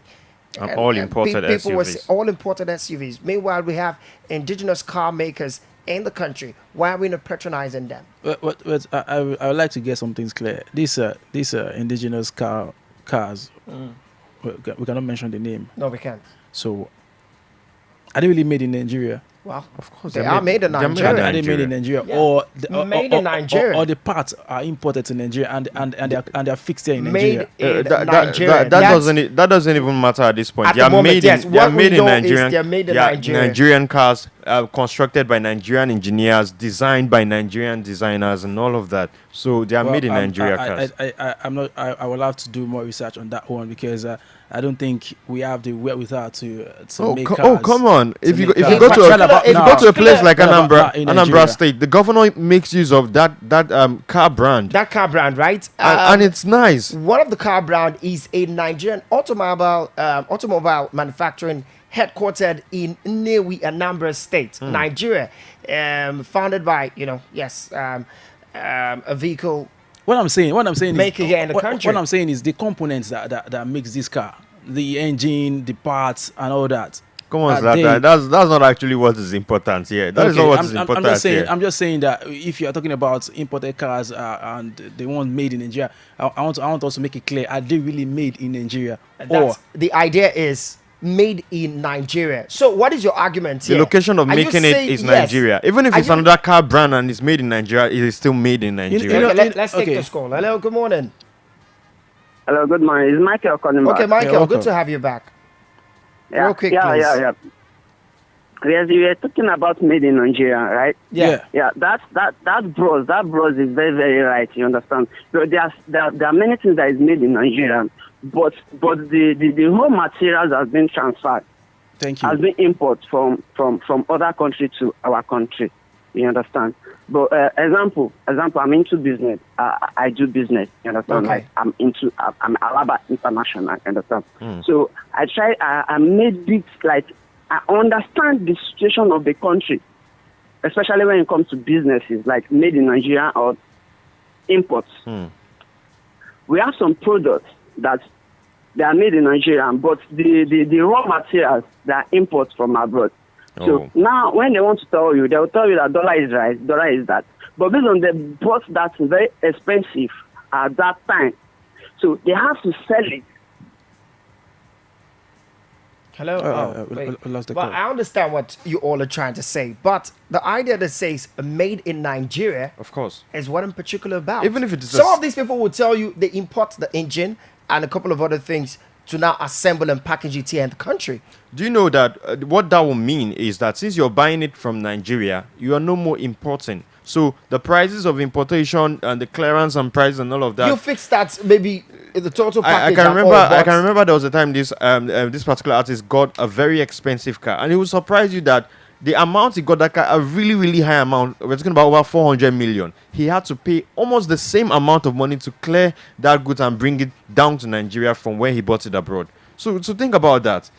Imagine if you had just walked up to one of the Nigerian producers, car producers, and just got one for yourself. At the end of the day, it's just a car. Well, I'm not disputing the fact that what you buy made in Nigeria or assembled in Nigeria, of course, the price will be different from what you imported. Definitely. I just want us to be clear okay. that this particular car.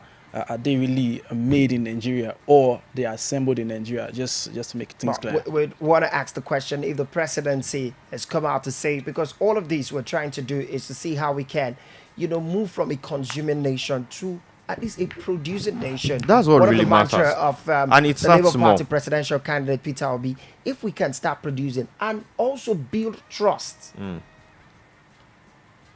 Build trust, ensure that Nigerians can trust that this product will last. We have people, they will tell you about made. But look at the fact that these people are able to produce shoes, produce some of these items. What do they need? Probably provide them a platform to do something even better that will last.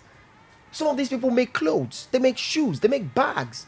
But how many of us will go to the market and want to buy these products? Because we feel that once it carries that tag, some will say, it's not original if it's not from overseas. So maybe some of these products made, like, the cars now that we're saying, like the engine and some other items are brought in from foreign countries into the country. Are we now going to say it's Nigerian foreign car? Just like we have Nigerian foreign rice. So for these people that you said they are in Aba making shoes, making clothes, what is their idea? What is their aim? I think their aim is to make money, right? Of course. So these clothes and these shoes, are you going to call them very standard? Well, that's what I just talked about now. That most people already assume that these products do not last. Some persons who buy their shoes, many, some do not. From the testimonies you get to hear from people out there, if you go to the market now, you want to go and buy a shoe, they will tell you. Even some of the sellers themselves will tell you that this one will be Abamedu, this one are foreign. We should go to the market, a lot more, and then you hear this conversation from these people. Even if that's the case, you buy a shoe, they'll tell you that this sole is foreign. That's the only way you can know. They bend and do some all the abracadabra. Even if that's the case, how are you even sure they're honest about that?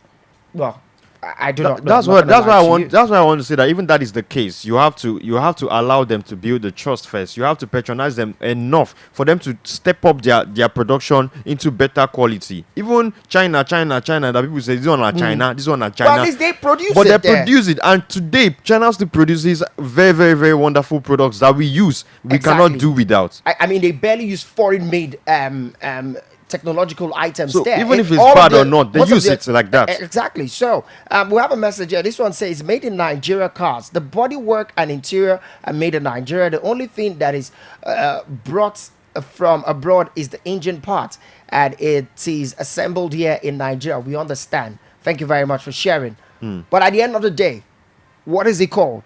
Made in what? Nigeria. They will not tell you brought in from abroad and assembled here in Nigeria. Let me give you a scenario. Okay. It's just that we cannot mention these brands, of course. So let's say a popular car brand, a popular car brand that is not based in Nigeria. Of course, maybe they are based in Korea, for example. Or let's say, okay, they're not bring their market to Nigeria and they start assembling these cars in Nigeria. Are we going to call them Nigerian made? They are not indigenous Nigerian brands, but they are still made in Nigeria. So they're going to tell you that it is made in Korea, assembled in. Have you not seen phones? I've seen something phones, like that. You've seen phones where you say made in somewhere, assembled in somewhere. But I've also seen phones that are made in other countries. But we know that the brand owners of that phone is from another particular country. We see that a lot. A lot of the phones we see today are made in China. But the brand owners of the phone are not Chinese companies. I just want people to know, because many people feel out there that there's a particular car brand that is made here in Nigeria that's actually Well, made. is it not made in Nigeria? I don't understand why Zlatan is not willing to agree to it. Hello, good morning. I don't think it's made in Hello. Nigeria. Hello. Good morning. What's your name? Yeah, my name is Martin Darling. I'm calling from Kotu. Okay, good to have you, Martins. Real quick. Yeah, let me jump into the discussion once and for all. All right, go ahead. You said something about trust in a particular product or business or whatever. Yeah. That's true. Let me just make this short. A year ago, I was in Norway. Okay. There was a shirt I bought here in Nigeria. The shirt cost 42,000 naira, just the shirt. So when I got to Norway, I was told that particular shirt was a fake. A Gucci shirt, fake. Actually, I do want not to mention the brand. Thank you, okay? Yeah, it wasn't China, here in Nigeria. But when I got there, I was shown, and really it was a fake. Generally, you see this word trust, that's the key to every business. Somebody was saying something about the Nigerian car, the engine being imported and assembled here in Nigeria. It's the same thing that is happening in the phone, the telecommunication company and everything. The phones were assembled in Finland. Whatever was being sent to them from China, whatever, but it's made in Finland. So if today a particular product, a shirt or a shoe or a car will be, like for example now, they endorse whiskey to wear one about shoe, just name it anything. And you can endorse Burna Boy to buy a particular Okada. Every Nigeria will want to buy that thing because it is whiskey on Burna Boy, because they know those people don't wear fake things. So Gucci today, the Ferrari today. Okay, hold on. Hello. Stop calling Can you hear me? Brands, don't call please. the name of the brands, okay? Thank you very much. Go ahead. Okay. So if a particular brand is being endorsed by a public figure, automatically the all citizens will feel it is good, because they believe that particular figure always go for the best. So if we start by doing that, by promoting our goods or whatever we have here in Nigeria by ourselves, then it will work well. So the so-called Nigerian made, to me, they are better. Just like the foreign made. Everything boils down to branding and endorsement. Okay. That's my take on it. All right, thank you very much. Appreciate you there. Okay, let's take this last message before we go on a break. Okay, this one says, the major reason we don't patronize our products is because the quality at which they make it is substandard because of excess gain. That's why we prefer to buy foreign products. Okay, this one says, and for controversial Zlatan, today I'm supporting him. We can't call it a Nigerian product if some part of the product is produced in another country. If we want to be a producing country, then we should make proper arrangement of creating everything in Nigeria. Okay, totally respect your take there, Peru of Lagos. Then, should we now argue that it should be taken off from being called made in Nigeria? You cannot do that. Assembled in Nigeria. You cannot do that. That is what. Okay, it's just like creating a website. I create a website, and because of wait now, hold on. I've done all the major work. It is my no, just hold on, Zlatan. It is my brain work, and just because somebody helps me to do the back end. So will I now credit that person as the what is the major creator? part? What is the major part? The major part is the front end. No. It's almost the same thing. Let's go back to car now. The car brand makes the design. The car brand does the what outer is the major part? does the the major component interior. of the car is what? The major component of the car is what? Okay, say if you put engine will be running on its own. All right, I think this will be an argument for Okay. another day, guys. Thank you so very much. We've had a robust conversation about the market price. We have been talking about how despite Naira maintaining a steady rise against foreign currencies in the foreign exchange market, prices of goods and food items are still high in most markets and retail outlets. And we want to say thank you for your contributions to this particular one here. Many have attributed it to, because we asked the question at this point, who do we hold responsible? Many have said some of the things happening to us in this country is self-inflicted, especially when it comes to market price. Some people have said it will take a gradual process for everything to stabilize. Okay, so one step at a time. But would want to admonish, people out there, market sellers, please do well to not inflate the prices of goods and services. Yeah, you also have responsibility. Please, okay. We do understand that you too incur your own, challenges when you have to get these materials, but do well to sell it at a reasonable price. Thank you very much. That's the word. So we'll go on a short break, and when we come back, we'll move to a morning dialogue. Today, the show will end by 12 o'clock, okay? And we have another interesting point, interesting topic to look out for. I'm sure everyone can relate with this one. There's a staggering statistic about the topic we're going to be looking into for our morning dialogue. So just stick around with us and don't go anywhere.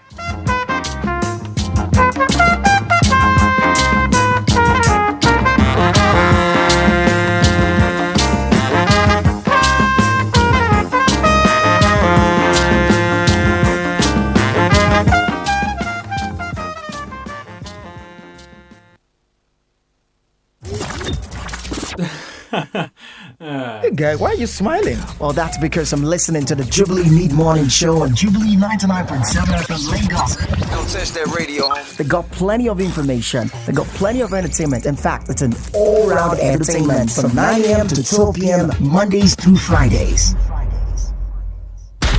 Broadcasting to all the avenues and beyond. And all-time favorites. This is Jubilee 99.7.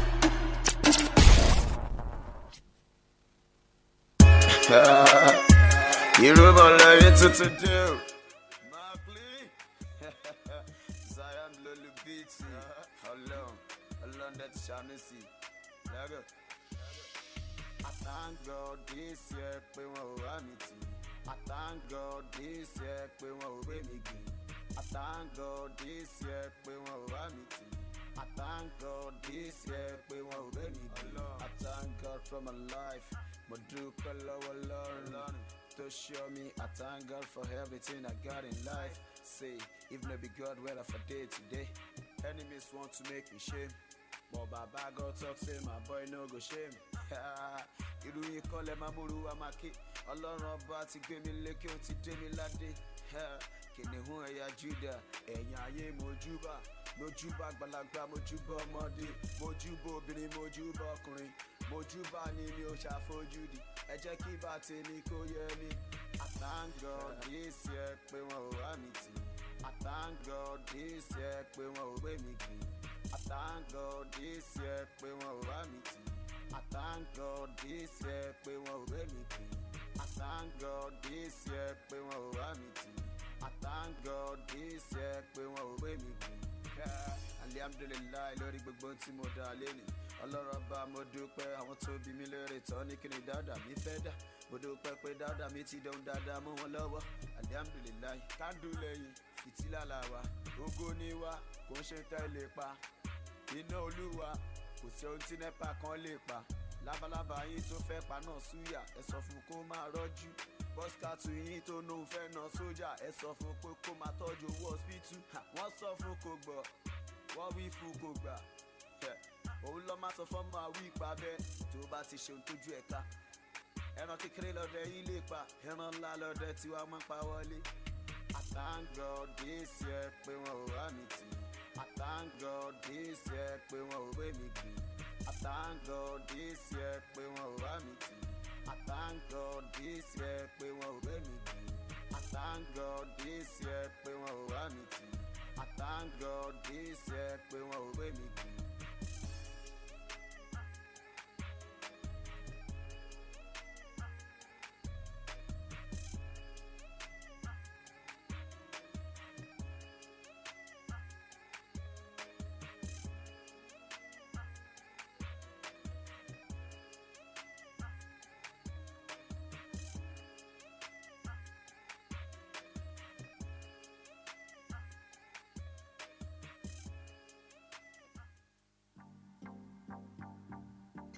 All the hits, one station.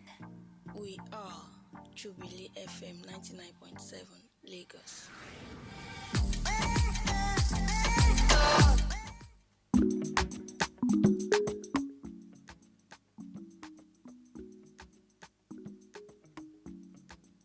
Hey, you're bad, man. Jubilee 99.7 FM because you love it. Ice cream, but it be fake good. She tell me say papi, she no one know that baby. Ice cream is sweet, but she want soda. She no want no bad man, say she want bad man chulo baby. She say papi, you're in my head, still can't explain her. Drive me insane, too many things I didn't make her. You're in my head, papi, yeah, drive me insane. Too many girls don't try to go time even no go. Too many girls don't try to go time even no go. Oh, baby, come make a flag, you my copoco. Me, I like it when all the girls them come and go. She said, papi, you're in my head. Still can't explain her. Drive me insane. Too many things I did make her. You're in my head, papi. Drive me insane. You give me light, charge me up, papa, just like solar. Ice cream, that I want gas me up like soda. Oh. See this pressure you they put me, I don't like I'm at all. No gonna kill you, oh. He say now my body low fetch, even when busy body fed by me. He say nothing me low fetch, Too many girls them try to go tie you for opopo. Yeah, too many girls them try to go tie you for opopo. Yeah. So baby come only me fit to handle your kopoko. Me I know be like all the girls we go come and go. She said, papi, you're in my head. Still can't explain her. Drive me insane. Too many things I didn't make her. You're in my head, papi. Drive me insane. She said, papi, you're in my head. Still can't explain her. Drive me insane. Too many things I didn't make her. You're in my head, papi. Drive me insane.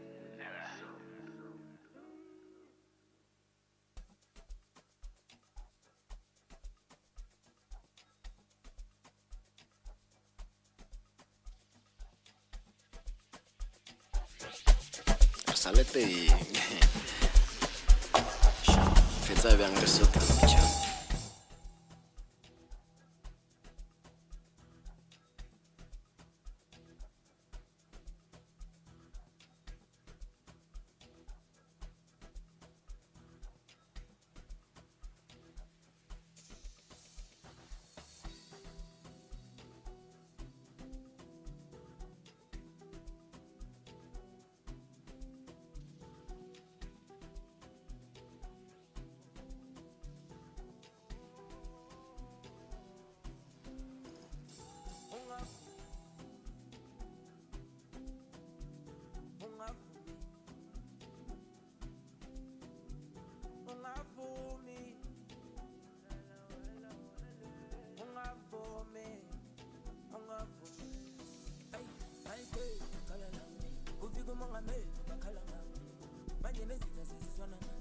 baby banga kolonga bani kuchola bami kitu banga sojala la yap hey chola ba jigi jigi bang kale no chola wami we chola bami manga melu yustagwa alenzo banga na matoga ama kiss na makosa bana sales kole gulolo daba shibirim she iveli kubu pusi yanga pe so batele lo manga me yo ole bala akweti bale am banking solo why tete kala we talo talanga ende bakalanga bakalanga we talaba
ole bala akweti bale am banking solo why tete kala we talo talanga ende bakalanga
Airwaves. Well, we do. You one and only, man. Don't get it twisted. Yeah, man. We are Jubilee 99.7. 99.7.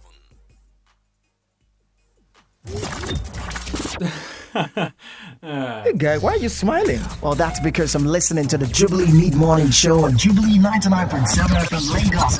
Don't touch that radio. They got plenty of information. They got plenty of entertainment. In fact, it's an all-round entertainment from 9 a.m. to 12 p.m. Mondays through Fridays.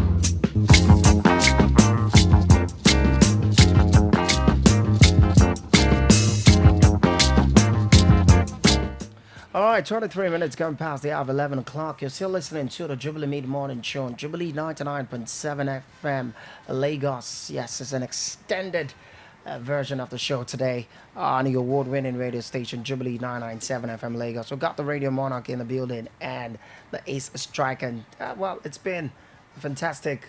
Let's look at it from a football point of view.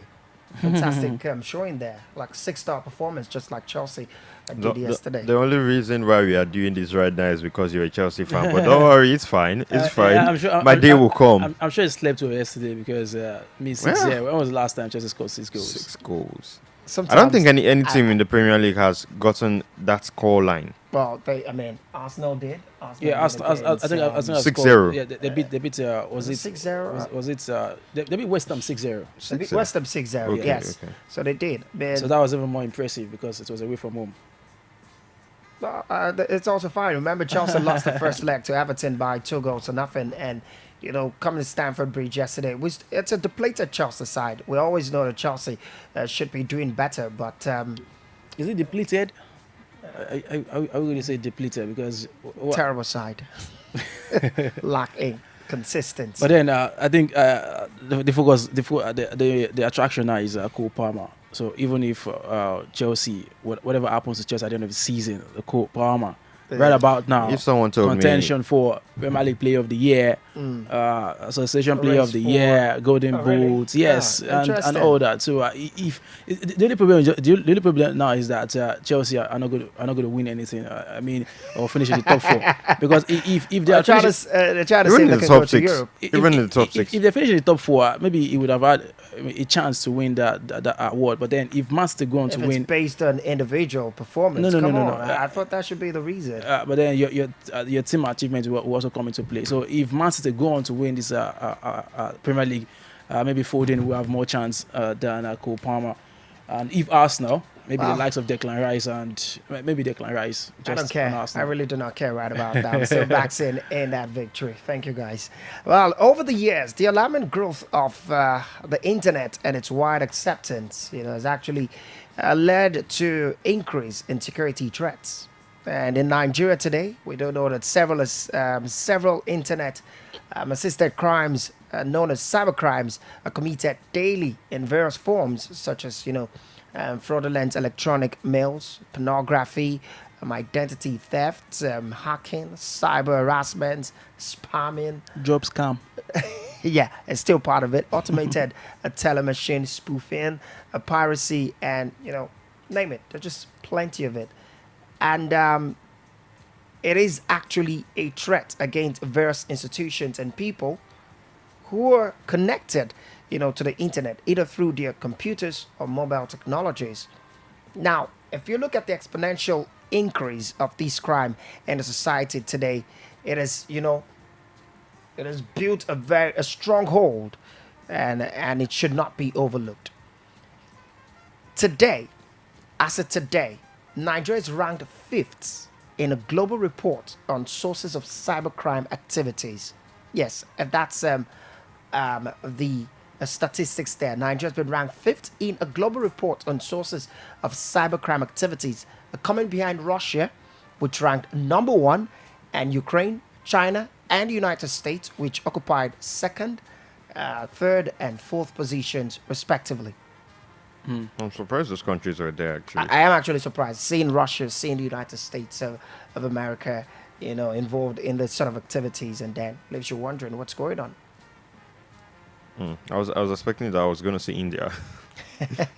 When it comes to the cybercrime space, especially more about cyber frauds and all of that, while Nigeria is also big in that aspect, we also have a country like India who are also spearheading. In fact, I think India even take it like a more serious business than Nigerians.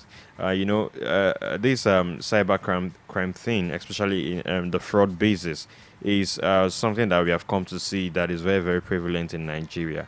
And people before will make excuses that it's because the government are not doing enough for us as citizens, so we have to find our own way. There's no job, and all of that. That's the excuse they want to make. But at the end of the day, we see that people these days are going into it for the purpose of just having defrauding people and using it to spend extravagantly and live recklessly, and actually carry out lifestyle that are not nice to see. So it's not even about the government. It's about their own selfish interest and all of that. So people are lazy these days. They're not ready to go into a long-term business or job that can actually work in the future. They just want to have something really, really quick, and they go about scamming people. Yeah. It's actually very bad, and it's a bad phase for the Nigerian people. I'm going to agree with that because these days we are all influenced by people are more influenced by what they are seeing. So when you're watching your TV or you're online, you're seeing these celebrities and they are they're driving big cars,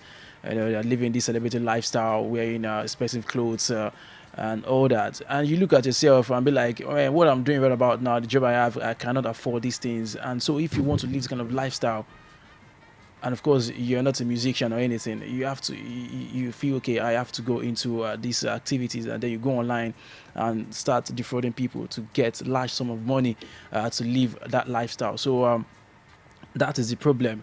And when you talk about Indians, I don't know about much about that one, and I'm actually surprised with that this ranking where United States, Russia, and China are also there in terms of cyber crimes. But then I will not dispute, because these Russians, these United States, these U.S. citizens, I mean, they have a lot of tools, a lot of technology that they can use to carry out these things. I mean, in Nigeria, all you need is just internet. But then these guys, they have other things, they have other instruments that they can use to carry out this. There's this grand cybercrime. Exactly. So it's not the regular kind of cybercrime. They can act. They can even act FBI. They can act the government. They can act anything. They can stay in their space and be acting another country, another country's government. They have all the tools. So maybe that's why they are top of the list, because maybe what we are doing here is just defrauding people. That's what we are doing here. But these guys that are doing more than that, maybe that's why they are ahead of Nigeria. All right, so let me share with you. Last year, sometime in November, I remember that the Nigerian Senate, raised alarm over the country's annual loss due to cybercrime. And you want to ask how much? $500 million. That's what the country loses to, cybercrime. I would like to understand: is the country losing to cyber crimes? How, like, citizens of the country losing to cyber crimes? I would like to understand that these cyber crimes include things like fraud, identity theft, data breaches, computer viruses, scams, and other things. And we see that the highest number of perpetrators are people who do it on the international community. So I'm surprised that the number is actually as high as $500 million of the cybercrime in a year. In a year, yes, that's the report. And this one is according to even the Nigerian Communications Commission, actually corroborated it by saying cybercrime cost the country $500 million per year, and includes hacking, identity theft, cyber terrorism, harassment, and internet fraud. And so when you look at it from internet fraud, you feel that how are they losing money? But then when you look at it from the hacking level, you feel that some people might just hack a particular sector and just Ask for some ransom exactly, to take a lot of money from them and all that. So maybe those are the losses they're talking about. But then what are they doing to curb this? I mean, the FCC are there. Picking up individuals who are in this who are caught in this act. But then the question is, what are the EFCC? What did they do to these guys? Did they actually send these guys away? Did they actually punish these guys? We don't know the answer to that, because we've seen many cases where they say they've apprehended somebody, and the next thing the person is outside again, and you wonder how, if this person has committed this kind of crime, why is this person allowed to roam free again? Okay, so that's the discussion we're having this morning. We are looking at cybercrime and its activities. It doesn't look good for the image of the nation, as Nigeria is currently ranked fifth in global reports on sources of cybercrime activities. All right, so this doesn't speak well for our country, Nigeria. And we're looking at what are the laws available right about now, to deal with this threat called cybercrime. Do you even think it's an activity that can be eradicated from our society? It can't. As long as the internet is there, it's almost impossible. No, it can. It actually can if the measures are taken, the right measures are taken. But so far so good. What I see is that the channels are still open. So these people still perpetrate actually still commit this act, but then the EFCC are trying in their best. They're trying their best to see if they can apprehend these people. Now, I cannot tell how they are able to trace. Sometimes you see that the EFCC does suggestive work. They might just look at the person, look at his hairstyle, look at his lifestyle, and say, "Oh, this person is too young to have this amount of money," and then they just charge the person for that. So first of all, I think from the EFCC and for the government agencies, they need to find a digital way. They need to also be on these digital skills to be able to, like, for example, cybersecurity, the cybersecurity knowledge of cybersecurity, is to also be on the online space and be able to track these people who are trying to commit fraudulent activities. That is the best, because you waiting for them to commit the crimes and then come and trace them is going to be very, very difficult, because you might not even see them. Some of these people, they go to interior places, rent nice houses there, they are just there all day committing this internet fraud. I mean, just like what we talked about yesterday about the internet scam, about that particular one. They go rent houses and then they trace people online and then get their details, use it to scam them and all of this. It's almost the same thing. So they have to put more interest, like the government agencies have to put more interest on cybersecurity, find a way that they can intercept all these fraudulent activities that are going on online and actually stop it for good. Okay, that's the discussion we're having this morning. 0704 100 7997 or 0704 100 8997. Do well to send us a text or WhatsApp message to the number 0805 251 9337. We're discussing cybercrime this morning, and the whole lot of people, whole lot of young Nigerians who are involved in this activity. And as it stands, Nigeria is ranked 5th in the world when it comes to cybercrime. What's the way out? Hello? Good morning. Hello? Yeah, good morning. Morning. What's your name? Where are you calling us from? Hello? Hello? Hello, good morning. Yes, good morning. Yeah, this is Miss Kinji. This is you? Yes, What did you say your name is? Kinji. Okay, talk to us.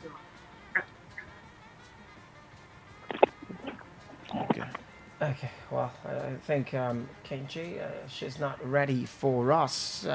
0704 100 8997 or 0704 100 7997. You can send us a text or WhatsApp message. 08052519337.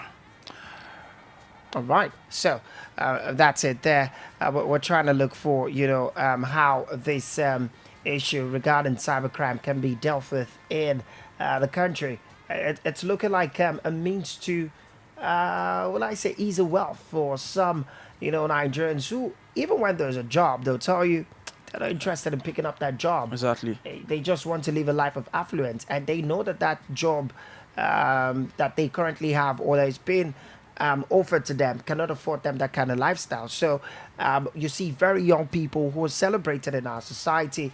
I mean, a boy who's about 17, 18 years will probably make a huge donation to a church, and the church will not bother and say, well, this boy's just 17. He should be in school. But he's making a huge donation. He's driving a fancy car. Society are beginning to embrace these people. I mean, talking about the Yahoo boys, like they're being, described. It's becoming like a norm. Parents these days don't even bother. They don't Let's care. talk about it from this angle.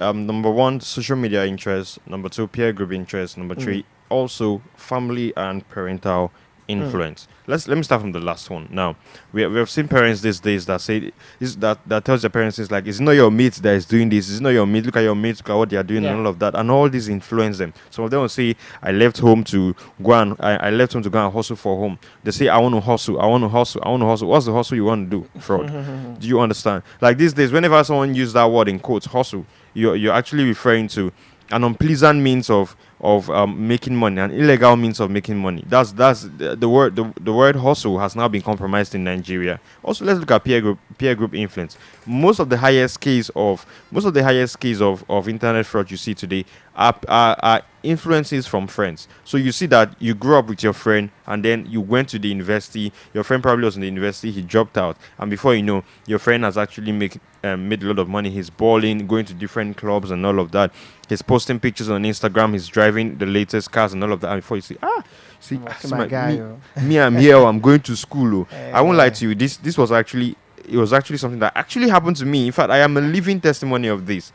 I had this friend I grew up with, and I went to the university. He went into business and all of that. He could not finally do the business. Before you know it, we had to travel to Ghana.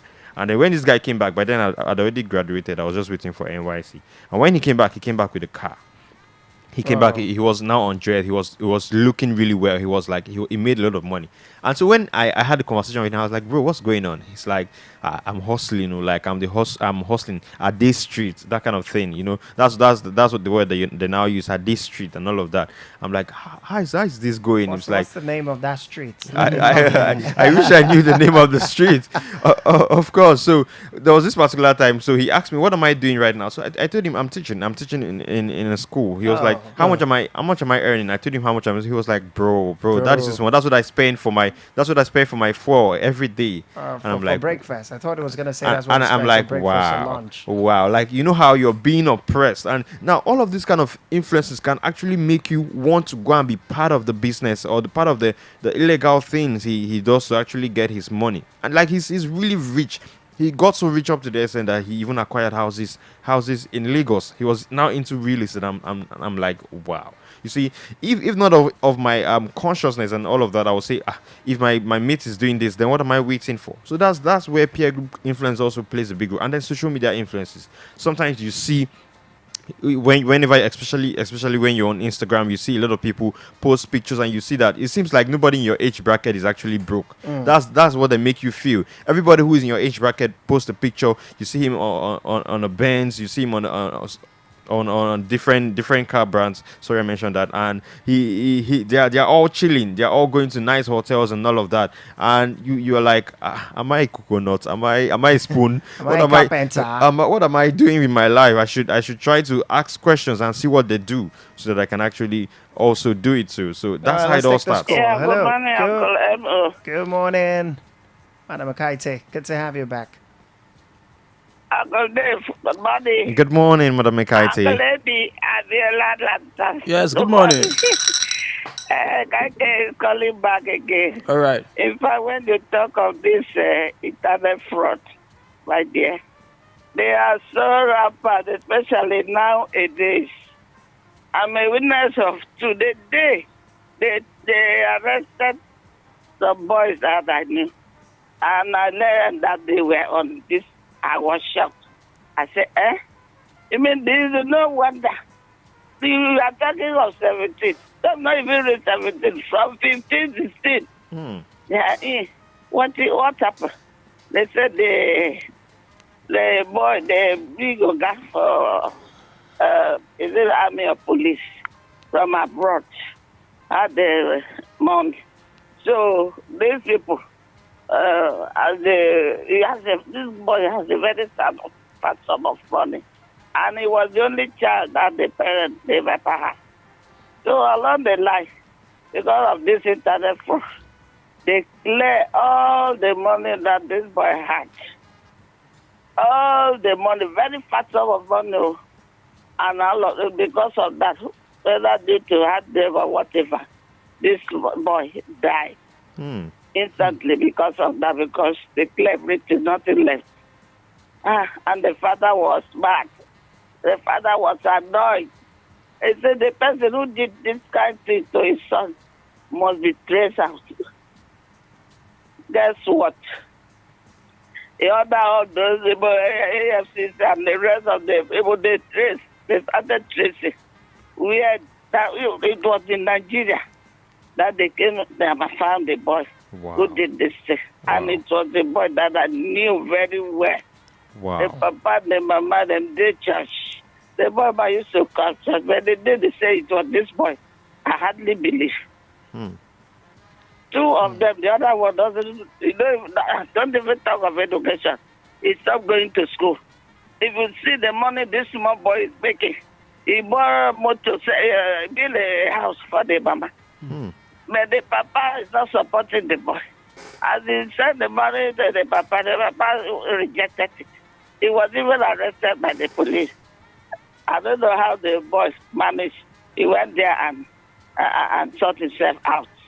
But the mother, they are aware. So what along the line, that police son that died, the father said the person was not got free.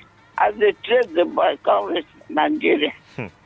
The EFCC arrested the boy.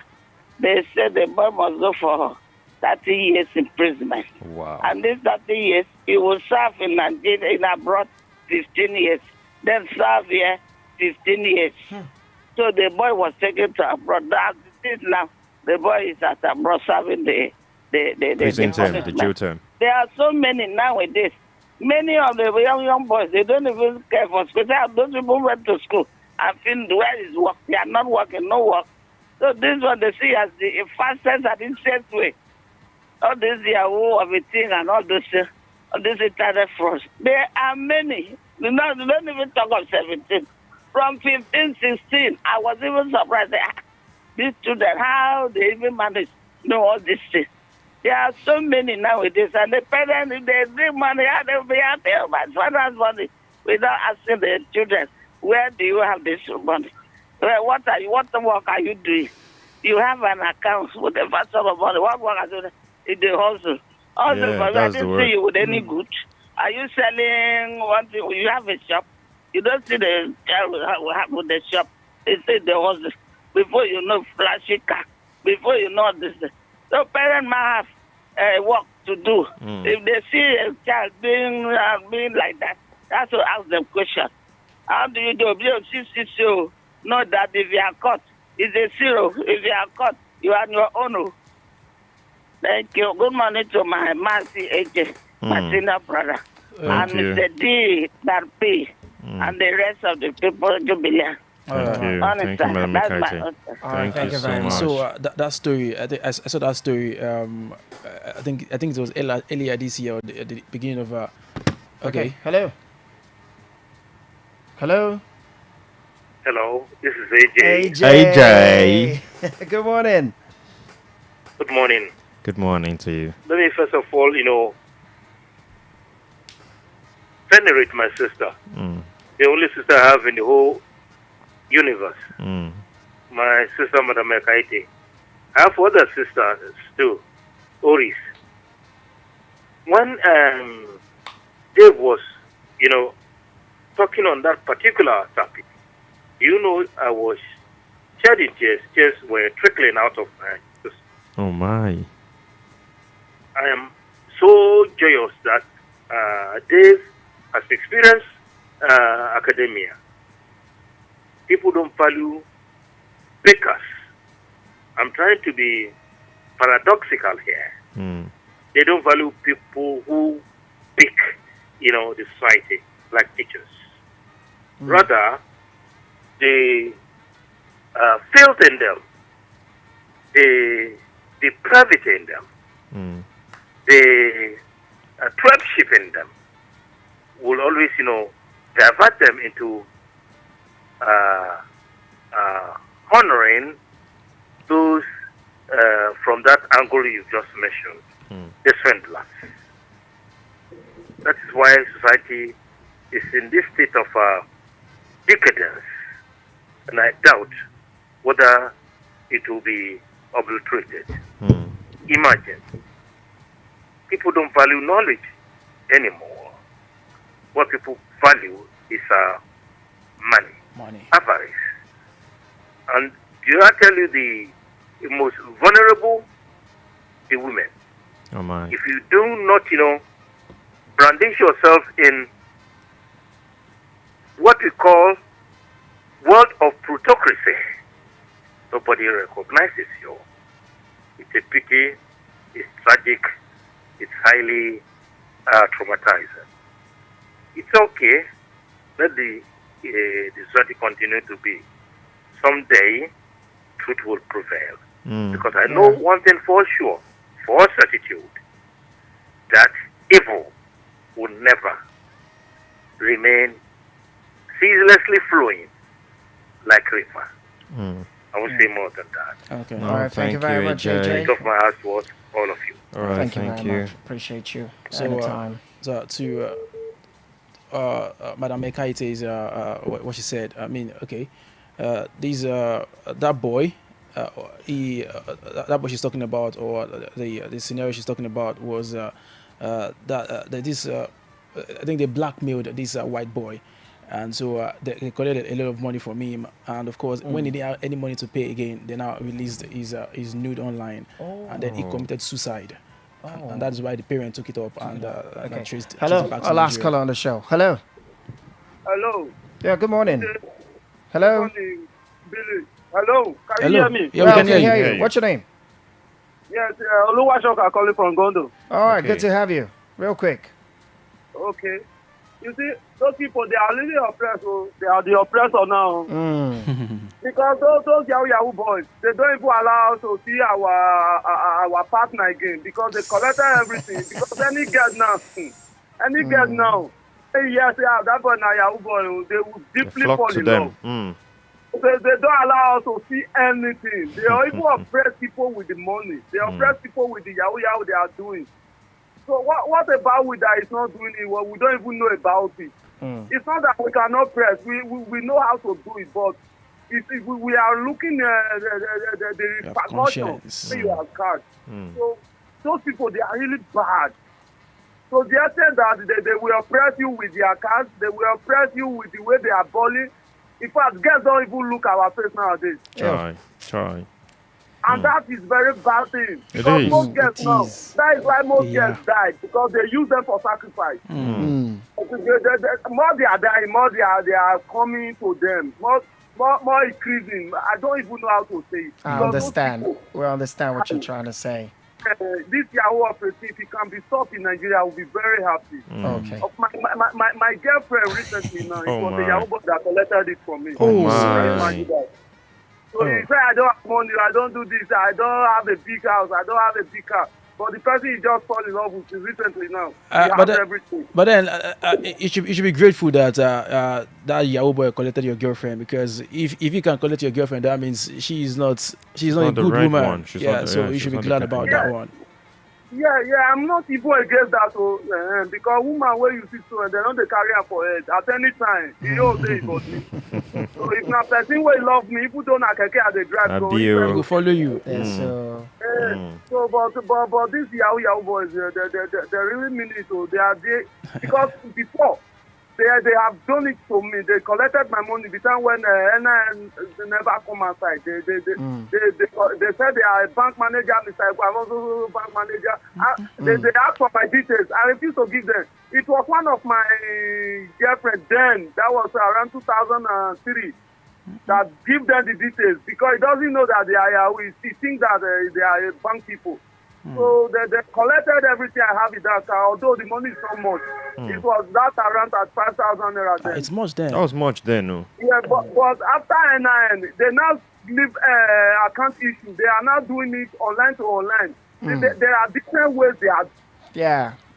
Yeah, true. Oh, okay. We lost that one. You can feel his plight there. He- For him, he he's really- really he concerned. seems That, really concerned. Yeah, that these days this guy's just flaunts their affluence. Do you know? and Do you then- know that some set of people say that the reason why some prices of some goods are expensive are because of the surge of these Yahoo boys. Exactly. They just go, they tell them any price, they buy them. So You people go tend to a increase clothing their prices. store. You go to a clothing store and they remove a shirt and they tell you the shirt is about 40,000. For what? Like, I don't understand. If I wear, I don't go wash. They'll say, if you don't want to buy a good now, person go buy them. And of course, those guys will buy it. Yeah, true. Hello, Oris. 1 minute, please. Yes, so this is Oris again. Welcome. Yeah, 1 minute, please. Yes, Thank you. this situation of cyber crime and these young children joining like this, it's very saddening and very, very appalling. Yeah. Are they getting some kind of encouragement somewhere? Maybe a kind of godfatherism, somebody that is just there, giving them that go ahead to say, don't worry, just go ahead. Because of the way they go about it now, it's so sickening. I don't know the word to use for it, and very, very, very worrisome. Now look at a situation where a young boy, for example, I'm giving an example. I think I heard people say that a young guy that is so good, well cultured, well trained by his parents that suffered to use all his resources to train that child. So these boys now are now stampeding him, just as one of the callers has said, that they will stampede him into joining them because they are feeling jealous of that particular good, innocent child. That you can't just be. That is, light now. Light, where light is shining. Darkness, which these cultists and Yahoo boys represent, will not want to get near that boy. So they want to quench that light to make sure that that innocent child joins their fold. So these people that are perpetrating these Yahoo criminal activities like this are, one, what even made them to even start thinking of that evil is because of their low self-esteem. They say that if they are not, and another one, thank that last caller that mentioned girls. Girls, part of it is competition to have a girl get attracted to them. That if I don't have like this person, nobody will follow me on social media. There's no way I can get the girl I want. And so they just feel, because of their low level of thinking, they feel that they can do it that way and get away with it and be successful. Okay. They don't even bother. They are very ignorant of what is the aftermath of this in the long run. Okay. Are you getting me now? Yes, so yes. that is one of the reasons. And I think that another way to curb it is the government. Yesterday I was watching a live telecast from start to finish of a fantastic maiden edition of awarding police officers and commendation. So there was a particular police officer, because they were in different categories. This particular one was getting the award for his skill in the technology, in the art of detecting a crime and busting that crime. Are you getting me? So this particular man was awarded that award, and people were hailing him for that. Why can't we, the authority, that is the government or the authorities, the security agencies, such as the police, the army, and the rest of them, why can't they really concentrate on that aspect? So, we have this technology. Why don't we develop it to make sure that these things are largely spread and to arrest all these criminalities and all this stuff.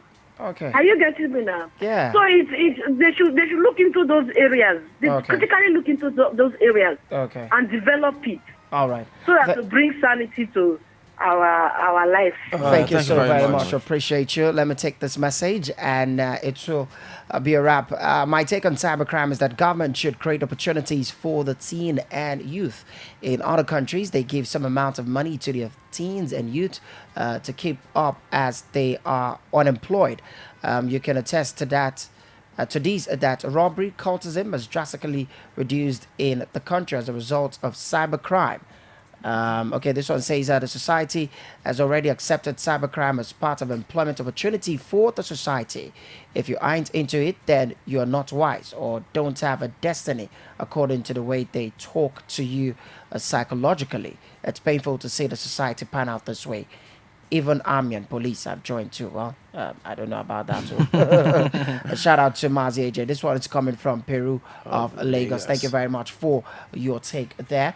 Guys, let's do this real quick. Yeah, just like I said before, peer pressure and peer influence, parental influence, social media interests. Also, our music has also played a big role in most of the cybercrime. So we need to start looking at content that is actually going to add value to our life and not be influenced by negative ideologies. At the end of the day, all this thing has its repercussions. You might think that, oh no, there's no repercussions. There are repercussions, and you must put your hands off this line of business.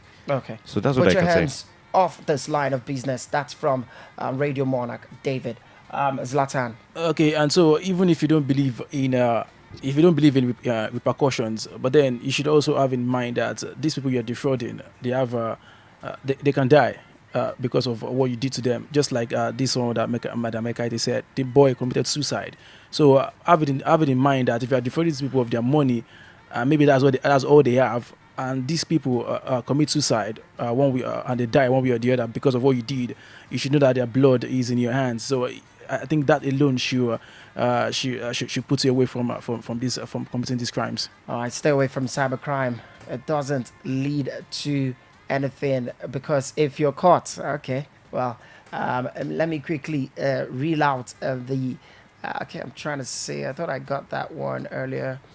No. Okay. A computer-related fraud held in any computer, whether or not for the purpose of conferring any economic benefit on himself or another person, commits an offense and is liable on conviction to imprisonment for a term of not less than 3 years or to a fine of not less than 7 million naira, both fine and imprisonment. So just it depends on what. That's why we're looking at it. I mean, is this law even good? I mean, strong enough to deal with these menace? It's not. Well, you heard it there. But please do not engage in cybercrime. It's not good. That's all I can say. And please, our girls, I beg now. I beg. Stop preparing. Stop. Okay. This to the Yahoo boys, they say when I pressure too much. And to the girls, I beg, stick around with the guys that are try to make the world a better place. They are trying. I beg. Compliment their effort. Yeah, there are women out there. There are still women out there. Yeah, of course. True. All right. Thank you so very much for being a part of today's program. Thank you so very much. Let's do this tomorrow. The news is up next. Don't go nowhere.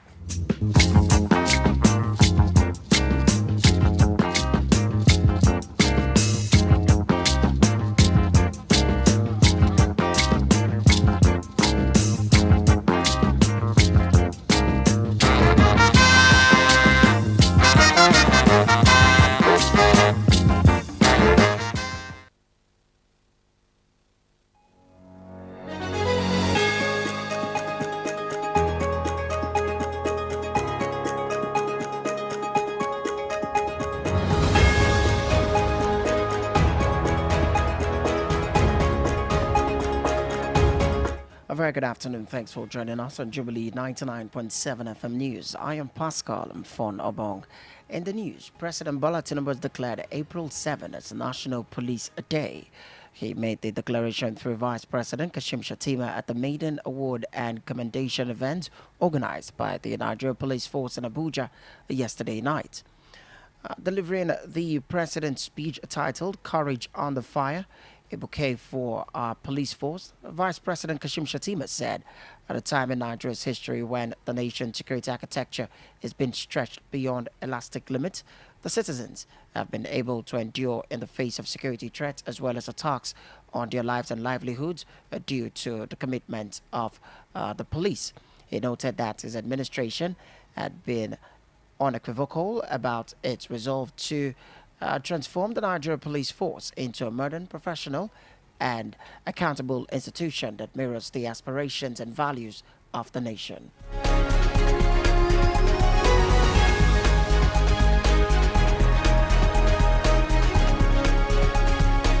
The Kano State Anti-Corruption and Public Complaints Commission says it has filed fresh charges of corruption and maladministration against an former governor of the state, Abdullahi Ganduje. The chairman of the Anti-Graft Commission, Muhuyi Magaji, stated this today. Muhuyi Magaji alleged that the Abdullahi Ganduje government took 1 billion naira from the state coffers a month to the expiration of the administration's tenure in May 2023, but the money was sent to bureau de change operators and not used for road renovation as earmarked.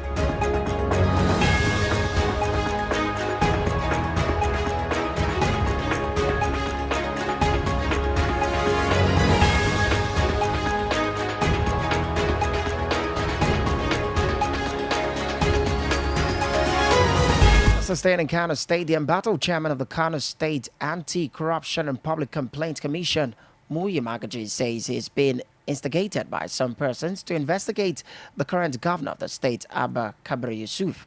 Muyi Magaji stated this during an interview with Newsman today. He said he started probing the national chairman of the All Progressives Congress, Abdullahi Ganduje, when he was governor of the Northwest State.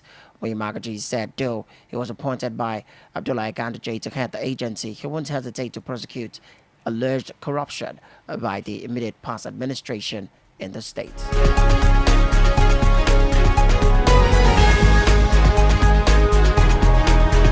Now to other stories, the National Identity Management Commission has said 95 million Nigerians need to enroll for the National Identification Number. This was revealed by the head of Corporation Communication, or rather head of Corporate Communications at the Commission, Kayode Adegoke, on X over the weekend. According to him, the NIMC for the NIMC to meet the 200 million target by 2025, 95 million Nigerians need to register for the NIN.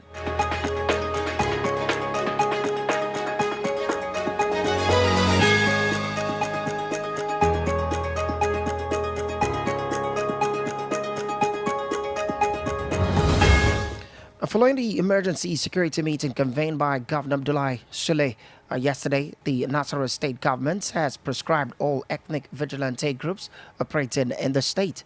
A statement obtained by Newsman today said the state government has equally directed ethnic vigilante groups affected by the order to hand over their uniforms and weapons to the State Commissioner of Police within 2 weeks.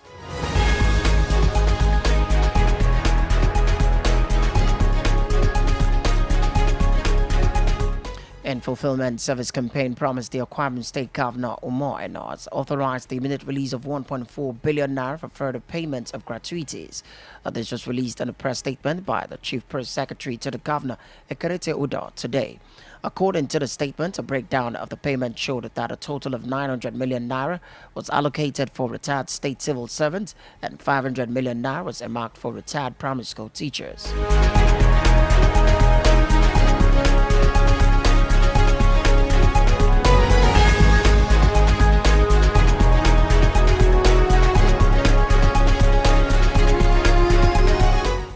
And on the foreign scene, stock markets fell and oil prices climbed today on growing fears of a wider war in the Middle East after Israel's army chief vowed a response to Iran's unprecedented attack on his country at the weekend.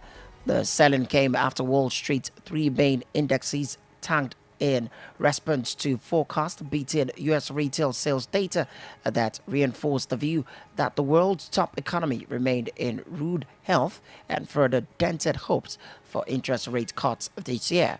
Our traders were also digesting figures showing Chinese expansion easily beat expectations in the first 3 months of the year, but retail and industrial data came in well below par, suggesting leaders have much work to do to kickstart growth.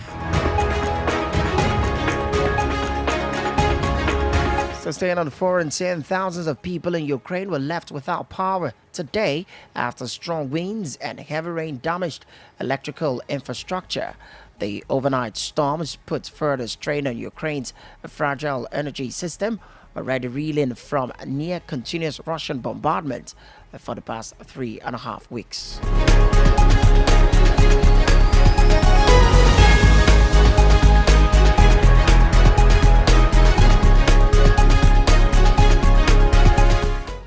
In entertainment news, Nigerian singer David Adeleke, popularly known as Davido, has said, contrary to assumptions, that he, Wizkid, and Burna Boy are currently the three biggest Afrobeats artists in the world. He is the only big Afrobeat artist. All right. He stated this recently on an American show, Sway's Universe.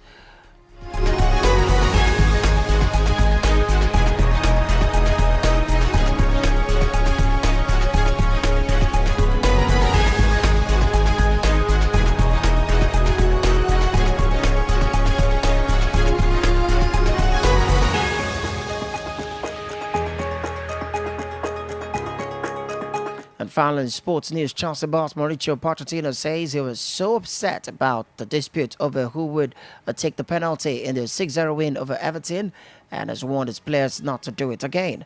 Nicholas Johnson, Noni Madueke, argued over who would take a spot kick before Cole Palmer, Chelsea's regular taker, scored his fourth goal. Palmer scored a 64th minute penalty for the Blues, its 9th successful spot kick of the season, following a bizarre 60-second confrontation involving 5 players.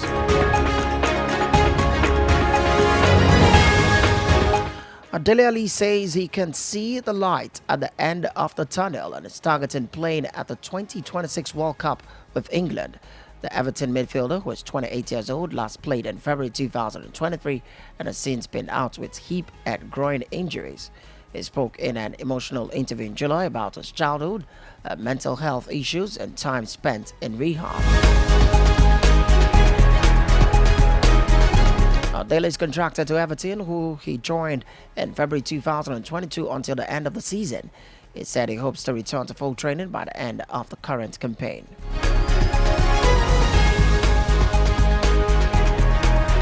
These are the stories we're following at this hour. You can follow us across our social media platforms. We're at Jubilee 997 FM Lagos on Facebook. On Instagram is at Jubilee 99.7 FM Lagos. On X, formerly Twitter, is at Jubilee FM Lagos. Subscribe to our YouTube channel at Jubilee 997 FM Lagos. Do well to download the Jubilee FM mobile app on Google Play Store to your Android device. You can also visit our website at www.jubileefm.com. Do remember that hard drugs make you act like a thug. The harder you go, the harder your life gets. Stay clean and sound. Good afternoon. Thanks for listening. I am Paschal. I'm Fon Obong.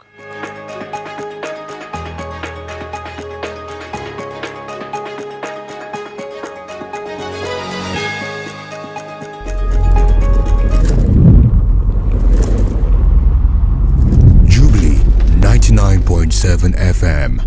Because you love it.